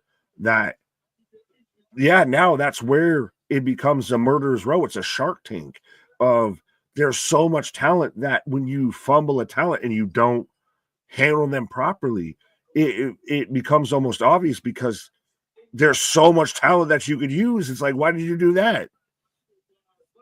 Right. Drew gets the win clean on Jimmy walking off. Oh, going back. This is where you get your fucking Priest moment. Oh, yeah. Priest going to definitely come for the save. I like Jimmy in the ring. I know someone said he's a little bit tall. Yeah, Priest right there just gets his jump back. Baby as of right now, I'm not excited for this feud. I does it feel like a step down for Drew? Yeah. Fair enough. That's why I asked. Like, does it almost feel like, I mean, Damien's a former world champion. We want to keep him up here. So, and Drew's a former world champion. Yeah. I said this earlier. I said, I think that the stories about LA Knight and the preconceived tension between those two led to that being the more interesting story. Maybe. And it took away any sort of thunder, any sort of, bit you could have with Priest and Drew. Like this looks like big man versus big man, and that's it. As Drew going, Damien not giving up. Crowd dead. This crowd gave up. Like, I don't get that, though, of how the fuck you pay to just be silent. Like, are they still hungover from the Super Bowl? What is happening? Right. Well, I got Shinsuke Nakamura. I'm not Tyson with the list. He's a synth. See, I love this shit. And if you had Shinsuke doing shit like this and Malachi answering with his spin on this vibe, it could be really fucking fun, man. Excuse my language. Well, no, even them as a pair. I mean, Christ, Shinsuke's out here just giving us an oratory anime out here. Yeah, absolutely. Yeah, MDB, I think Nick kind of talked about it there. This is the hope here is you're elevating Priest into that upper echelon where he feels more stable in that group, not just a visitor, that he is in that top group. I just don't know. But you sacrifice Drew getting closer to feeling like a visitor. Drew's really good, and you're kind of wasting a lot of Drew being really good on him pulling people up. Yeah, you run that risk for sure. You really do run that risk. I just think when you look at the landscape, where would you slot Drew in the upper picture here? Where would you put him? LA Knight, yeah. Drew, LA Knight, one-on-one, non-title kind of thing? Like I said, I think the narrative right now is there versus Priest. Yeah. And a better promo battle. And absolutely. It feels it to me, it's LA Knight's much more someone that's closer to where Drew is than Priest is. And I get he's a former world champion, everything, but Priest is Philly crowd is chilly. Is around Finn Balor. Like, I'd almost take Finn over Priest, being honest. What do you think of the idea of AJ Styles, Logan Paul? I keep him away from Cena. I don't hate it. And I think you could get a really good match out of AJ Styles with that. If you could get a good bouncy flouncy, Pantene Pro V match. Right. As we are about 2 minutes away from the return of the program. Go ahead.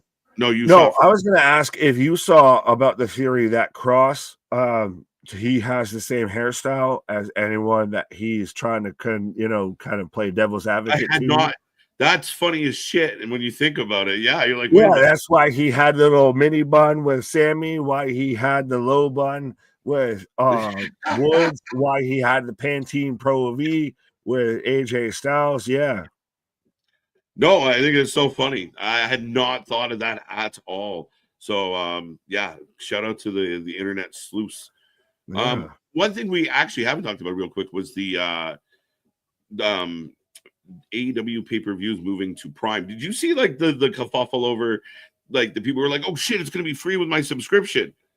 No. And it's still a pay-per-view. Yeah, well, and then people got mad at Ricochet because Ricochet kind of mocked them. The AEW superstars have, I think, made too much of a habit of kind of being shitty to fan base, like they're members of their fan base. Yeah, but I feel like their fan base wants that. Like, respectfully, I want you to spit on me, please. They want to be fucking beaten down a little bit to an extent of. Right. I do like it of That's how part of how Ricochet turned heel was him just being an asshole on Twitter and going the Dave Meltzer route of, I don't care if you got 10 followers with an egg emoji, I'm going to answer you. Yeah, that's fact. Right. So I think AEW was playing to the sales finally of the Prime thing. I think is just, it is what it is. Trust me, I still have to remember that. I can watch AEW on Max. Right. So I think it's a different avenue. It'll be interesting to see. They bounce around with the pay-per-view so much that it feels weird to me a little. Like it's too much movement too fast. But I still think it's interesting. I think they're finally starting to hone in on what is us versus what is them. Yeah. I mean, I will admit, like the snippets of the media scrum I heard from Tony Khan going into Revolution, I mean, there was a couple things there that he didn't answer kind of in the Tony typical way. It actually gave me a little bit of optimism of like, maybe he's starting to realize, like, man, everyone keeps saying the same thing. Maybe they're not all crazy. Like, not everybody can be crazy. Not every former wrestler, every Hall of Famer, every podcaster. We can't all be wrong, right? A couple outliers. Right. But man, it blows my mind. But I mean, there's hope there that they're kind of figuring that kind of thing out. But you should embrace your fan base. You should want your fan base to engage with you. Now, the idea of him being an asshole to the fans on Twitter, maybe that does tie into things, and that gets overlooked in the situation of like, no, he's just being a whiny bitch again. But yeah, that's fair. You use all the means necessary, especially if you're not a good talker. Use your thumbs. Exactly. Well, and think about it. That's where a lot of people got behind and got really pissed off and really got angry at Ricochet is because of how he acted on Twitter. I mean, we can't say that WWE doesn't do it. So it's not for nothing if AEW does it. I really like, and that's why I'm really excited for Revolution of AEW feels like they're going back to trying to be them versus being close to the other guys, like to being that competent, like realizing let's be the alternative again versus the competition. Well, and it's funny because I was thinking about this earlier today, Nick, when I was kind of working through some stuff. And you really look at the idea that if you didn't have Moxley Cope as the main, like the world title main event, if you had two other really compelling stars, like if it was Paige, MJF for the world title at Revolution, you really have, like, if you look at the roster, it's all there. If you could just figure out how to go from this pay-per-view to the next pay-per-view and make the shit in between interesting, simplify a little bit, smooth out some of the rough edges, we might have something here. Oh, I would pay good money. I would pay my life savings as I will, not for DIY as I've got them. Yes. Now we haven't talked about DIY at all. Just warranted. But if Paul Heyman, not Shane, not Bischoff, not Russo, if Paul Heyman got handed the golden keys and a guy that could actually develop talent to what they have there, oh my God, that's fucking free reign. That's you're giving, a Formula One driver a open field to fucking Ferrari, Maseratis. Listen, Paul Heyman's biggest issue was budget. With that budget and that roster, he could turn that into something that really fucking competes ratings wise and 83 weeks. We're talking about 83 years. Fuck, is we talking about? Like Paul's brain's a different level, and I think that's, again, Tony doesn't have to quit his job. He just has to put people around him that care more about the company than themselves. Right. Well, yeah. So in Barcelona, we're getting Randy versus Carmelo, or we're also getting Chelsea versus, who is she taking on? Miz TV, special guest Cody Rhodes. In Barcelona. Smackdown from Spain next week, folks. We will be live in the afternoon. We're going on a world tour, and the brunch with the boys. Well, we need to revamp the merch. We need to do something for the UK tour. Yeah, I was about to say the 2025 brunch with the boys tour T-shirt coming soon to a store near you. Absolutely. Might be more brunch with the boy, but we'll see.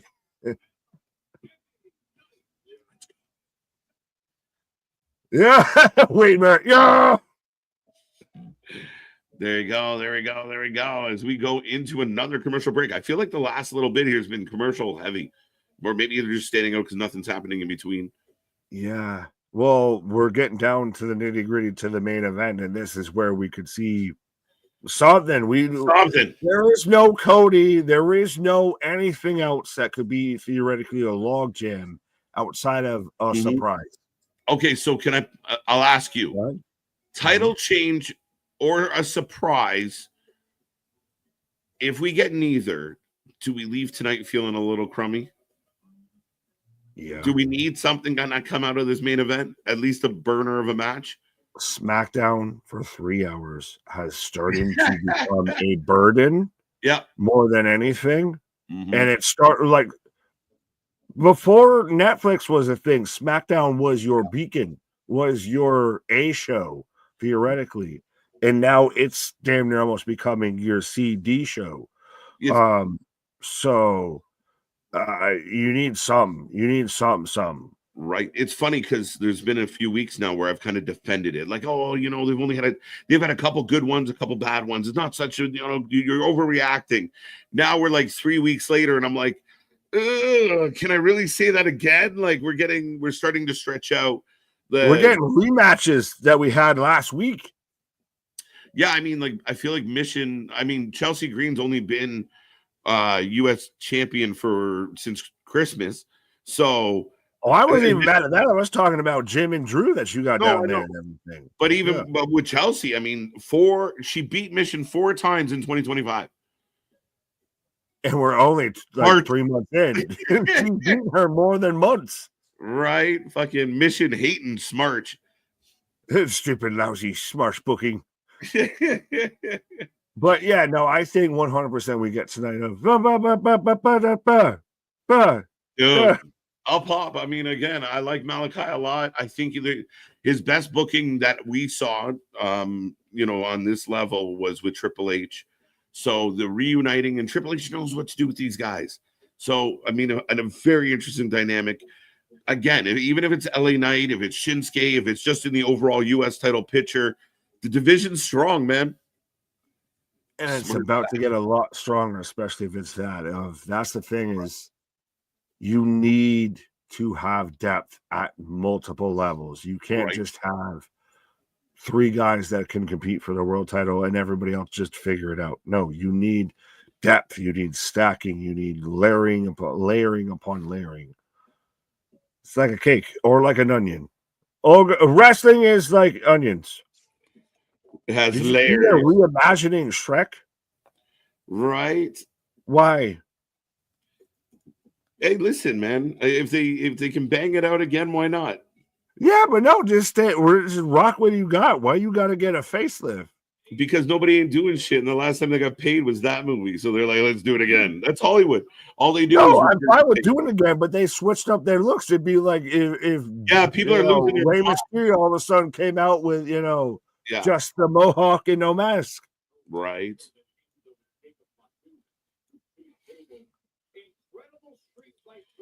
But we're getting that's a nice little shot there. Philadelphia. Yes, so this is realistically, this is the last for a good bit US Smackdown until we get to, we're going through Barcelona, we're going through Bologna, all of that. We're going through all the lunch meats. Yeah. But due to a suggestion from the chat, there is a poll up right now. What happens in this match? Title change, surprise, straight finish. What is the play here tonight? Fair enough. But do. Darth Shinsuke. Why isn't he in 2K25? I want he's the first person I'm downloading the creator suite there. Right, he will be. He will be. Well, Joe Henry up there, a petition of I think everyone wants Joe Henry in the game. Right.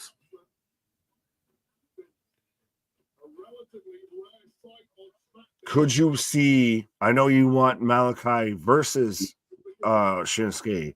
Could you see the Dark Samurai and Mr. Black, teaming together? What have you? Yes. Unified forces, Dark Empire. The Dark Empire. That'd be a little bit crazy. Right. I've always loved Shinsuke's team of it just in every iteration. God, he looks like a goddamn Wookiee. Chewie, get the U.S. title. Chewie. I like it. Someone out there is gonna be mad. They're like, "That's actually." I don't care. If you're mad, stay mad. Let me know how mad you are in the comments. So 40% are thinking it's a surprise. 32 saying straight finish, and 28 saying title change. So very, very spread out. LA, not to take Solo's words of encouragement, but let the Wookiee win. Let the Wookiee win.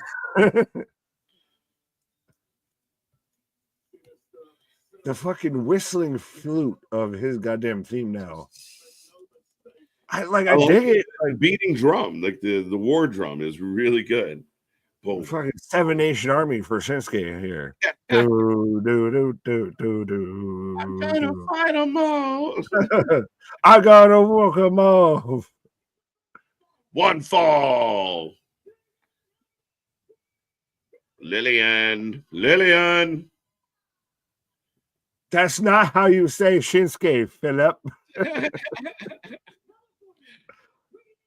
Nakamura? Well, that's the thing. Anytime Lillian, I just think of Rugrats and Lillian and Philip. Right. The Shogun. It's deep, bro. Yo. Michael Jackson Nakamura out here.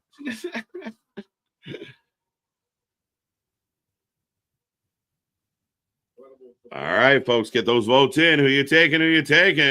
Little Nate's got the belt. Lillian Garcia, hashtag lollipops. Lily Pops, wow. Raw on Netflix will be live in the afternoon when they go overseas. Yes, so we'll be live on in the afternoon. We will cover it live at that time. And then if for those who don't see it in the afternoon, you can just pull up our recording and watch along with us. Yeah, when a lot of other people act that they're live with it too. Well, that's it, right? That's it. So we'll see what happens. We'll see what happens, folks. But even it opens up opportunities like next Friday. So usually we have to split our attention between TNA and like SmackDown. But SmackDown on in the afternoon, Sacrifice on in the evening. I didn't even realize that. I was like, that's a sacrifice. Are we just fuck SmackDown? It's all sacrifice. Right. I didn't remember. It makes sense of, one before the other. We're going to double up. Right. Find another channel that's doubling up. Can Christ find another channel that's up? Crowd's quiet again. They're pissing me off. They're ruining my SmackDown, Nick. No, they're just presenting the best stage for us because we're filling in the void that is the crowd. Right. We're just talking about SmackDown next week, KJ and Nick. We are. Well, there's 3 Raws and 3 SmackDowns over in Europe. Yeah, San Plan de Ma. The fucking Euro trip out here. I like that movie. What is a better? Yeah. Does Scotty's mom know? Scotty doesn't know. Claymore or Black Mass? I'm just gonna say Claymore. Black Mass. I love Black Mass, but Drew hits that Claymore so hard, bro. No, I'm telling you, lights out. I still, to this day, I have an Italian flag on my wall, and I have a House of Black flag on my wall. And I didn't realize how much, I guess, the House of Black flags become now vintage. Right. That's true. Yeah, no, Black Mass. You hit that, and does it now? And now the bigger question to me is, does he hit it on LA or Shinsuke? That's the question. I mean, he could do it on everybody. He could just wipe them both out and put himself in there. Again, it's, trips loves triples. But we are on a commercial break right now, though. I have Shinsuke sweeping the feet and LA in trouble in the corner. Fair enough. I have commercial, and I'm just chuckling to myself about MDB's comment. We don't need to click on it, but yeah, my house is just, yeah. And mine is white. Very. Yeah, yours is literally white. Legitimately. You got proof. You got documentation. Sorry, folks. It happened. I apologize. Well, bro, we're at 3 minutes, or Christ, 3 minutes, 3 hours. Did someone say 3 minutes? Eric Bischoff? What? But no, we're getting 3+ hours into a Friday Night Smackdown. It's a Feel Good Friday. Cut loose with it. Let's go. That was hilarious. Thank you. I'm here all week. Try the veal. Big back elbow. Man, these new tables are like fucking cinder blocks. They don't move. Whoa. Yeah. Is it the actual fold-out tables or the announce desk? The announce desk don't break. Yeah, the new Transformer announce tables. Auto desk, roll out. They don't budge. Form of announce desk. Oh, Christ. Nakamura. No, that's Elijah. We see him on Thursdays. Right, on Thursdays for sure. Black Mass to Nakamura and to LA Knight. So just lay waste to the top of the division. But that's the thing is, you said it, do we get, which is the surprise, a title change, or we get, he actually comes out and we get the whole entrance, the whole pomp and circumstance, or we get all of a sudden lights out and then all of a sudden he pops up. And Malachi, let's cut out. I want the pageantry. I want the fog machine. I want the fucking stand-up casket platform thing he used to use. I want the whole thing. I want the place to fill up with smoke, and then you get that roar out of the ground. Let's go, and then the music. Let's go. That's what I don't know. I'm having non-flashbacks. I had it at work today. I was in the bathroom and the power went out at work. So you ever have to be in the bathroom in the pitch black? It gets scary real quick. Wait for It the Clown to pop out of the fucking drain. Do I do this with my bare hand? What? Neck breaker. As we're back in action. Again, fucking Shinsuke. If he's not a Street Fighter character, if he's not in the next Yakuza game or something, like Tekken something, he needs to be out here. Where's Ken and Ryu? Right? 2 count for LA. Hadouken. Fucking E Honda out here.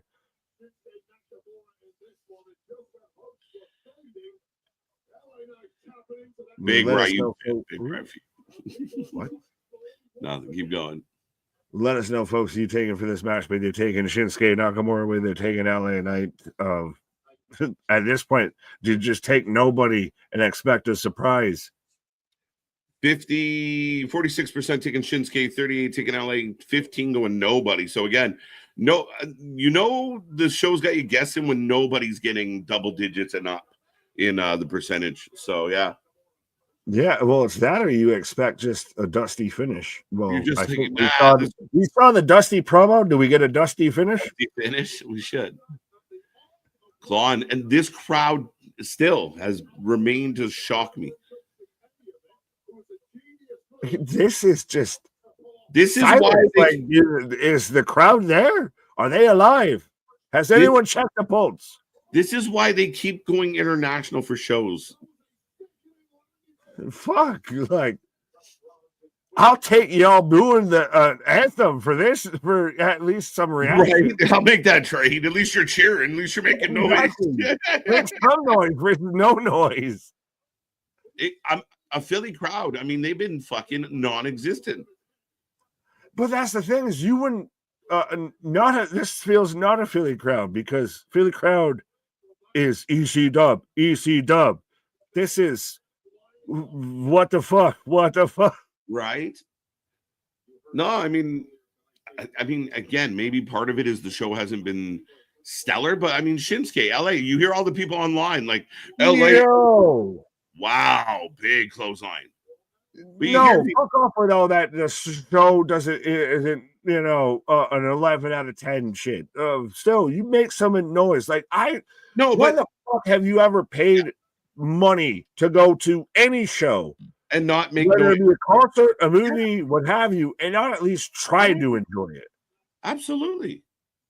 I don't care who it is. Well, we've said this with other audiences and other promotions, and it's time WWE eats its fucking humble pie. Right? Yeah, it's a strange thing. And I mean, you see all the people online, Nick, talking about like Shinsuke's not getting enough, LA's not getting enough. Oh, here they are. Make noise. Let us know that we should book them again. Twitter notifications just fucking internal.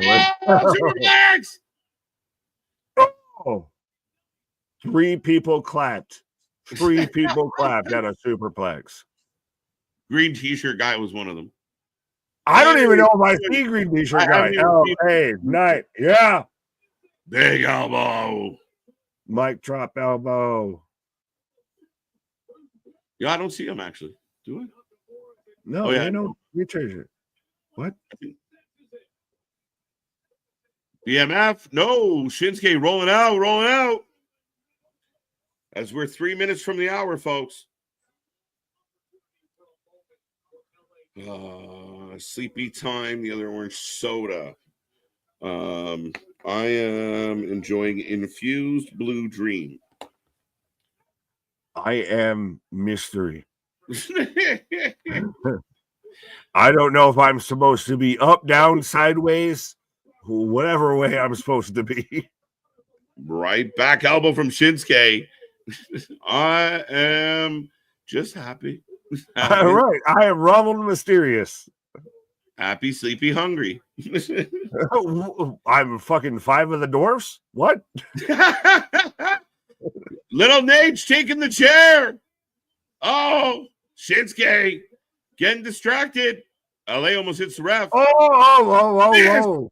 Missed. Little Nate's with the mist. LA with a roll up when nobody's home. Nobody's there to count it. Little Nate's with the mist. Everybody's down. Hold on tight. What's going to happen? We're in the 2 minutes. Oh. Heel kick. Yeah, the little backwards kind of insecurity shit. Kinshasa. Holy shit. Yo, what the fuck was that? Man stepped up. Oh, that's not a Kinshasa. That's just like an axe kick. A leg drop. Yeah. A Hogan. All right. So what happens here, man? Ref is down. LA down. Shinsuke's got a chair. Little Nate's misted. LA taking out incapacitated. Oh, big move. Big the chair out the way. BMF on the chair. BMF on the chair. Hey. No ref. No ref. 1, 2. 1, 2. Yeah. U.S. champion. I almost said world champion. LA Knight steals the victory. Holy shit. Why did you have to have the ref come to do that? Like, you could have, it's just a little too long. It's a little too long for me. What do you mean? What would you do instead? Have the ref be closer by. Like, how long is man going to sell this shit? Well, you need like a referee bench by ringside. Yes, I need a bullpen. a little fucking stable of refs waiting just in Right. case. Well, LA so Knight that's is how your we new hit it. U.S. LA Knight's champion. your new U.S. champion, and that's how they go off. Holy shit! Yeah, how we feel? We talked about it. Now, are we disappointed? Thought there could be a surprise, and the surprise was the title change and nothing more. As we said, we got to get one or the other. KJ, never more. Right? I said we had to get one or the other. Title change or the surprise, we get the title change. So does it? I know people are going to be like, whoa, Shinsuke, oh, Shinsuke. But we don't know what the plan is. Shinsuke could show up next week pissed that he lost his belt. Hold on tight. But this could set up something else. LA Knight, they might feel is a bigger, more boisterous character to go into the Mania season with the belt. I don't know. But we're not done with this because he had to cheat to win. Do keep that in mind.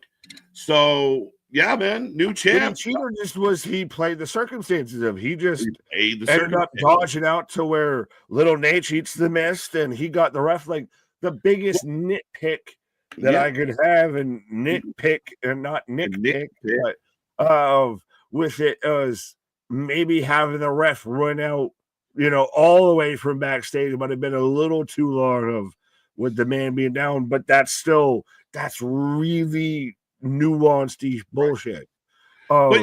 Yeah, I mean, the ref has to come from the back. You have no choice in that matter. So him running out, yeah, I mean, I didn't think it was egregious. He hit a BMF onto a chair. The guy's out cold. And when the ref comes down, 9 times out of 10, you do get the kick out. So the fact that you didn't get the kick out, I was like, oh shit, it happened. So, I mean, for my money, I thought it was good. And now Shinsuke has the out of. You had to use a chair to beat me, even though but that's what a heel will do. He'll gaslight the other guy. Yeah, I mean, crazy, but that's 2 title changes this week, Nick. They are making these shows don't miss. Oh, absolutely. And especially you have to do that with nothing but weekly television between now and Mania. You are going to have your big moments on TV. I just worry that Shinsuke, it's going to be take time off, surf, all of that. And that's the big thing, is because it took so long for us to get here in really good Shinsuke that now you took the belt off when a lot of people already weren't the biggest fans of that title run. Right. Does he fall 10 steps back? Yeah, I hope not. I mean, that will be the challenge of Trips and crew to keep Shinsuke in the mix. I think the U.S. title picture has been filling up. It's getting really interesting. I know we talked earlier about Andrade and Escobar. Then somebody asked in the chat, and you hit it right on the head of, like, they're in the periph of that. They're in that orbit. Now they're going to fight while other people are fighting, but they're in that mix. I think how you build the division. Yeah, I mean, Shinsuke has to stay in that mix. I like the idea of having a few title changes. This idea that someone has to win the belt and have it for 6, 7, 8 months, I think it's too many long runs. We need a couple 2-week runs. We need a little bit of hot potato with some of these belts. Everybody's got a fucking belt. Nobody ever loses it. And this idea that you can only lose a belt on a pay-per-view, that I think we're changing that. We're going back. We're going back to the Tude where they were but would you right now rather see 3 options? A run back of Shinsuke and LA Knight, LA Knight versus Drew for the U.S. title, or Drew versus Priest for nothing? I mean, the last one was a bit of an outlier, but I think for my money, I go back to Shinsuke LA. Shinsuke won the belt from LA, correct? Correct. So now LA wins it back. Rubber match. Prequel. Yeah. Rubber match, Mania. It seems like it's a kind of a pattern we're getting into, that trifecta of matches for a rivalry. Well, no, now I'm thinking, because, and this might just be ultra nerd of Malachi, Aleister Black, formerly Tommy, and very much out of the UK scene and everything. I'm trying to think of where they are on the SmackDown tour of, if they're anywhere near the Netherlands, if that would be where it would make the biggest sense of he shows up. But I'm just interested on that. To me, I feel. How do you feel like that didn't happen? I know it's very much we fantasy booked it, but do you still think that now it's not going to happen? It's going to happen just later on. What happened? Again, it's still the potential. It's something that we fantasy booked. Nobody on the show, he wasn't advertised. Again, it's rumors, speculation. So nobody has the grounds, I don't think, to say, oh shit, we didn't get Malachi. We don't even know if he's officially signed. We're guessing. So that's not fair to the company. But I mean, I think it's still there. I mean, and the idea that sometimes we're on like watch for something, letting it kind of like, we don't need to, again, we don't need that microwave kind of vibe to everything. We can take our time, take a breath. Oh, it's again, it brings you back to being a kid of, oh yeah, I'm gonna get this. All right, I'm gonna. Nope, maybe you can get it next week. All right, cool. So now almost the anticipation builds a little bit more of it gets to that threshold. And again, it's nothing that they've said, nothing that they've done. No, right? This is just fan base. This is fantasy booking, fan booking. Yeah. I think so. They're in Italy, they're in Barcelona, and they're in London. So those are the three. London. Bring them back in the O2. If are they running the O2 for London? Yeah, Friday. No, so then absolutely bring it back in London. The O2, Tommy and well, they're already stacking up Barcelona. Barcelona's stacking up. I think all of this can be interesting. Monday Night Raw is going to be in England, Scotland, and Austria.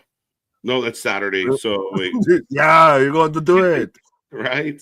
Are we going to get the John Cena, the Terminator, the prototype out there in Austria? Yeah, they're running the O for SmackDown and Raw, so not a bad way to end March.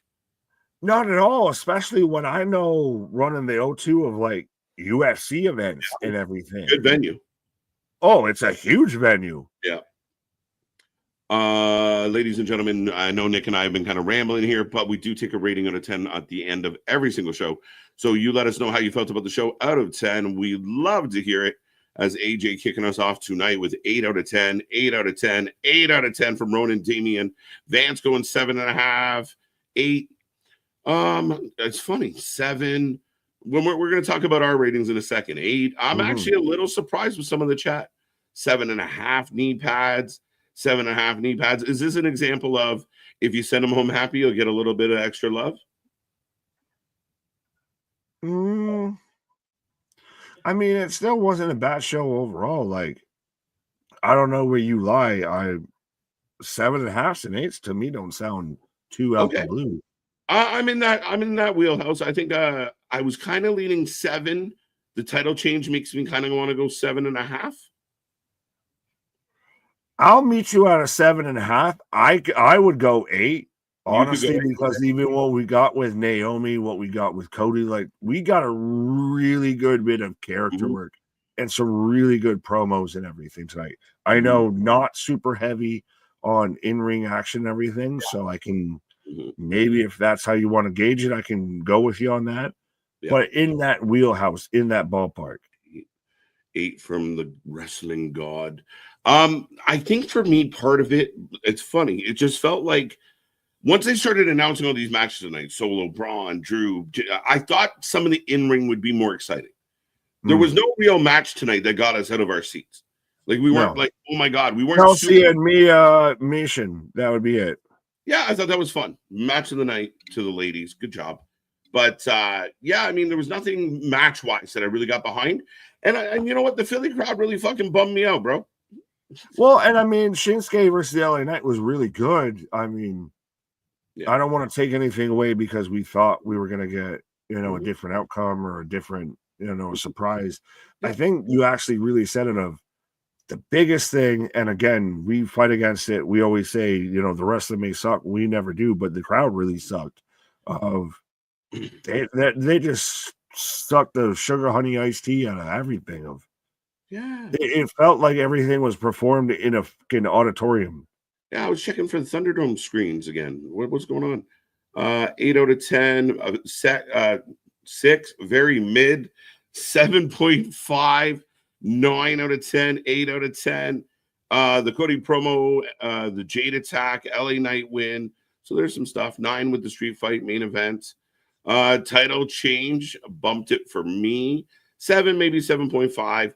I wasn't super excited, and it did feel like a 3-hour show tonight for me. And we talked a lot about that. 6 out of 10. Yeah, I always struggle with the terrible of, it's 2 hours. Nope, they got a whole hour. Right. But the Jade thing was really good. Like I said, the Naomi promo was fantastic. That whole segment was phenomenal. Cody's thing was really good. I think it was a lot of really good character work, not much in ring. Yeah.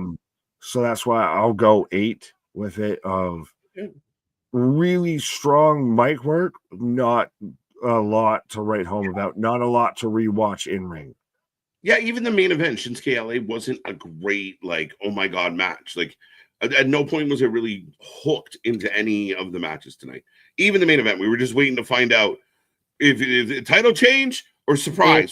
Should have, would have, like, in it. Yeah. That still might have been match of the night. You might have had Chelsea versus Mia Yim match of the night, but those, you had a stipulation, a title match that would have been main event or match of the night. Like, and those are weak cases at best. Yeah. Good show, more carrying on versus a flagpole show. Right.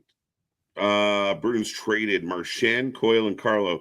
Where's my buddy Boston? Is the what? The Bruins went selling today, so we picked up Carlo on our back end. Marchand getting traded is mind blowing. The heart and soul of that team. Coyle's that's where did Marchand go? Florida. Florida is ridiculous. They have Florida, the fucking retirement home for every New Englander. Florida. Right. Florida has. They could put out a line with Marchand, Kachuk, and Bennett. You might as well just send out your fourth line and hope they survive. Is like, the Panthers the Kansas City Chiefs? So they're like every other team in Florida sucks, so we'll be the one good team in Florida. Well, I mean, Tampa might have something to say about that. Tampa and Florida are really – Florida just established themselves. Give them a couple years and we might talk Chief, but we'll see. No, but it's crazy trade deadline today. Is Tampa closer to the outs versus Florida seems to be reloading? Yeah, up until Tampa made some big deals, so now they're looking like they're retooled and ready to go again. So I don't fucking know, man. Well, shout out to Stars, by the way, of just racking up shit. Stars, Avs, Florida, Tampa, murder. The rich get richer in the hockey the NHL deadline. Well, when you want to move players and pick up draft picks because your season's shit, well, that's what you do. So great, it was crazy. But one last question we'll answer. AJ saying excitement level for Roadblock on Tuesday. I'd say high, guy. Spinal Tap. Well, yes, I'm a high guy, but this is Spinal Tap, so these go to 11. That's where it is with me. Of 100% of I've said it before. I'll keep saying it. Of that's just Stand and Deliver, the prequel.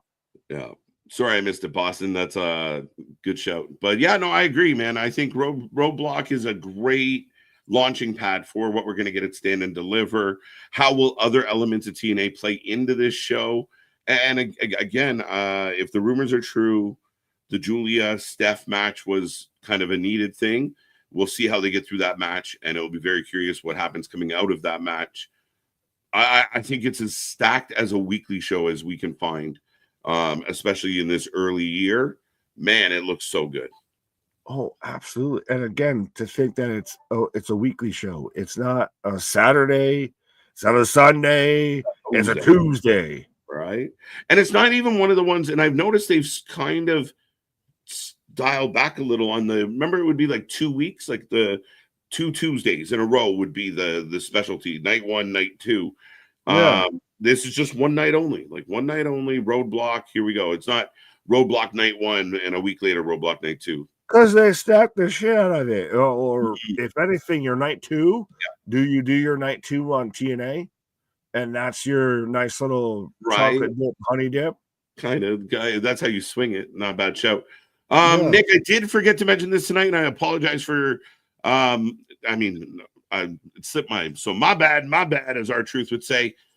Just want to call attention to the fact that we are the official sponsors of ETU Tidal Wave. Can't wait for it. It's going to be a fun one. We're looking forward to getting involved, man. So we are the official sponsors. We're pumped about it. If you can track it down and give it some love, or if you're in the area, go get your tickets at ETU Wave. tinyurl.com/ETU Wave. But Nick, they're pretty cool. Our buddy Jay Bougie saying hello. Absolutely, 100%. Jay Bougie, who's going to be on the card and everything. They're crowning their inaugural tag team champions. And again, we say it all the time. We support not just, the big wrestling, all the way through the independent wrestling and everything like that. But I think this is going to be on independent wrestling TV or whatever. It's the other streaming service that's not Triller. But absolutely, 100%. Be a friend, tell a friend. We out here. We're hashtag not sponsored. We're out here just sponsoring, my guy. That's it. And if we were not, if there wasn't a big pay-per-view this weekend with us bringing you Revolution, we would have 150% be covering that. And we look to work with them in the future. So stay tuned for all the updates, folks. Like I said, we're always grinding to bring you guys more content, more fun stuff. And speaking of that fun stuff, Nick, Collision tomorrow night, 7:45 p.m. We go live the night before Revolution.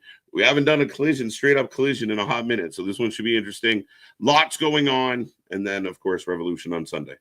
Yeah, Jake from State Farm and My Auto Insurance is really glad that we haven't done a collision in quite a while. But absolutely my guy. But 100%, our shit is real. Our shit is raw. Our shit is all authentic. When you talk about that rest, you put that for life with it. Ladies and gentlemen, this weekend, we have a Revolution. It will be not televised. It will be streamed. So see you on the flip side. Come back tomorrow. Good night, everybody.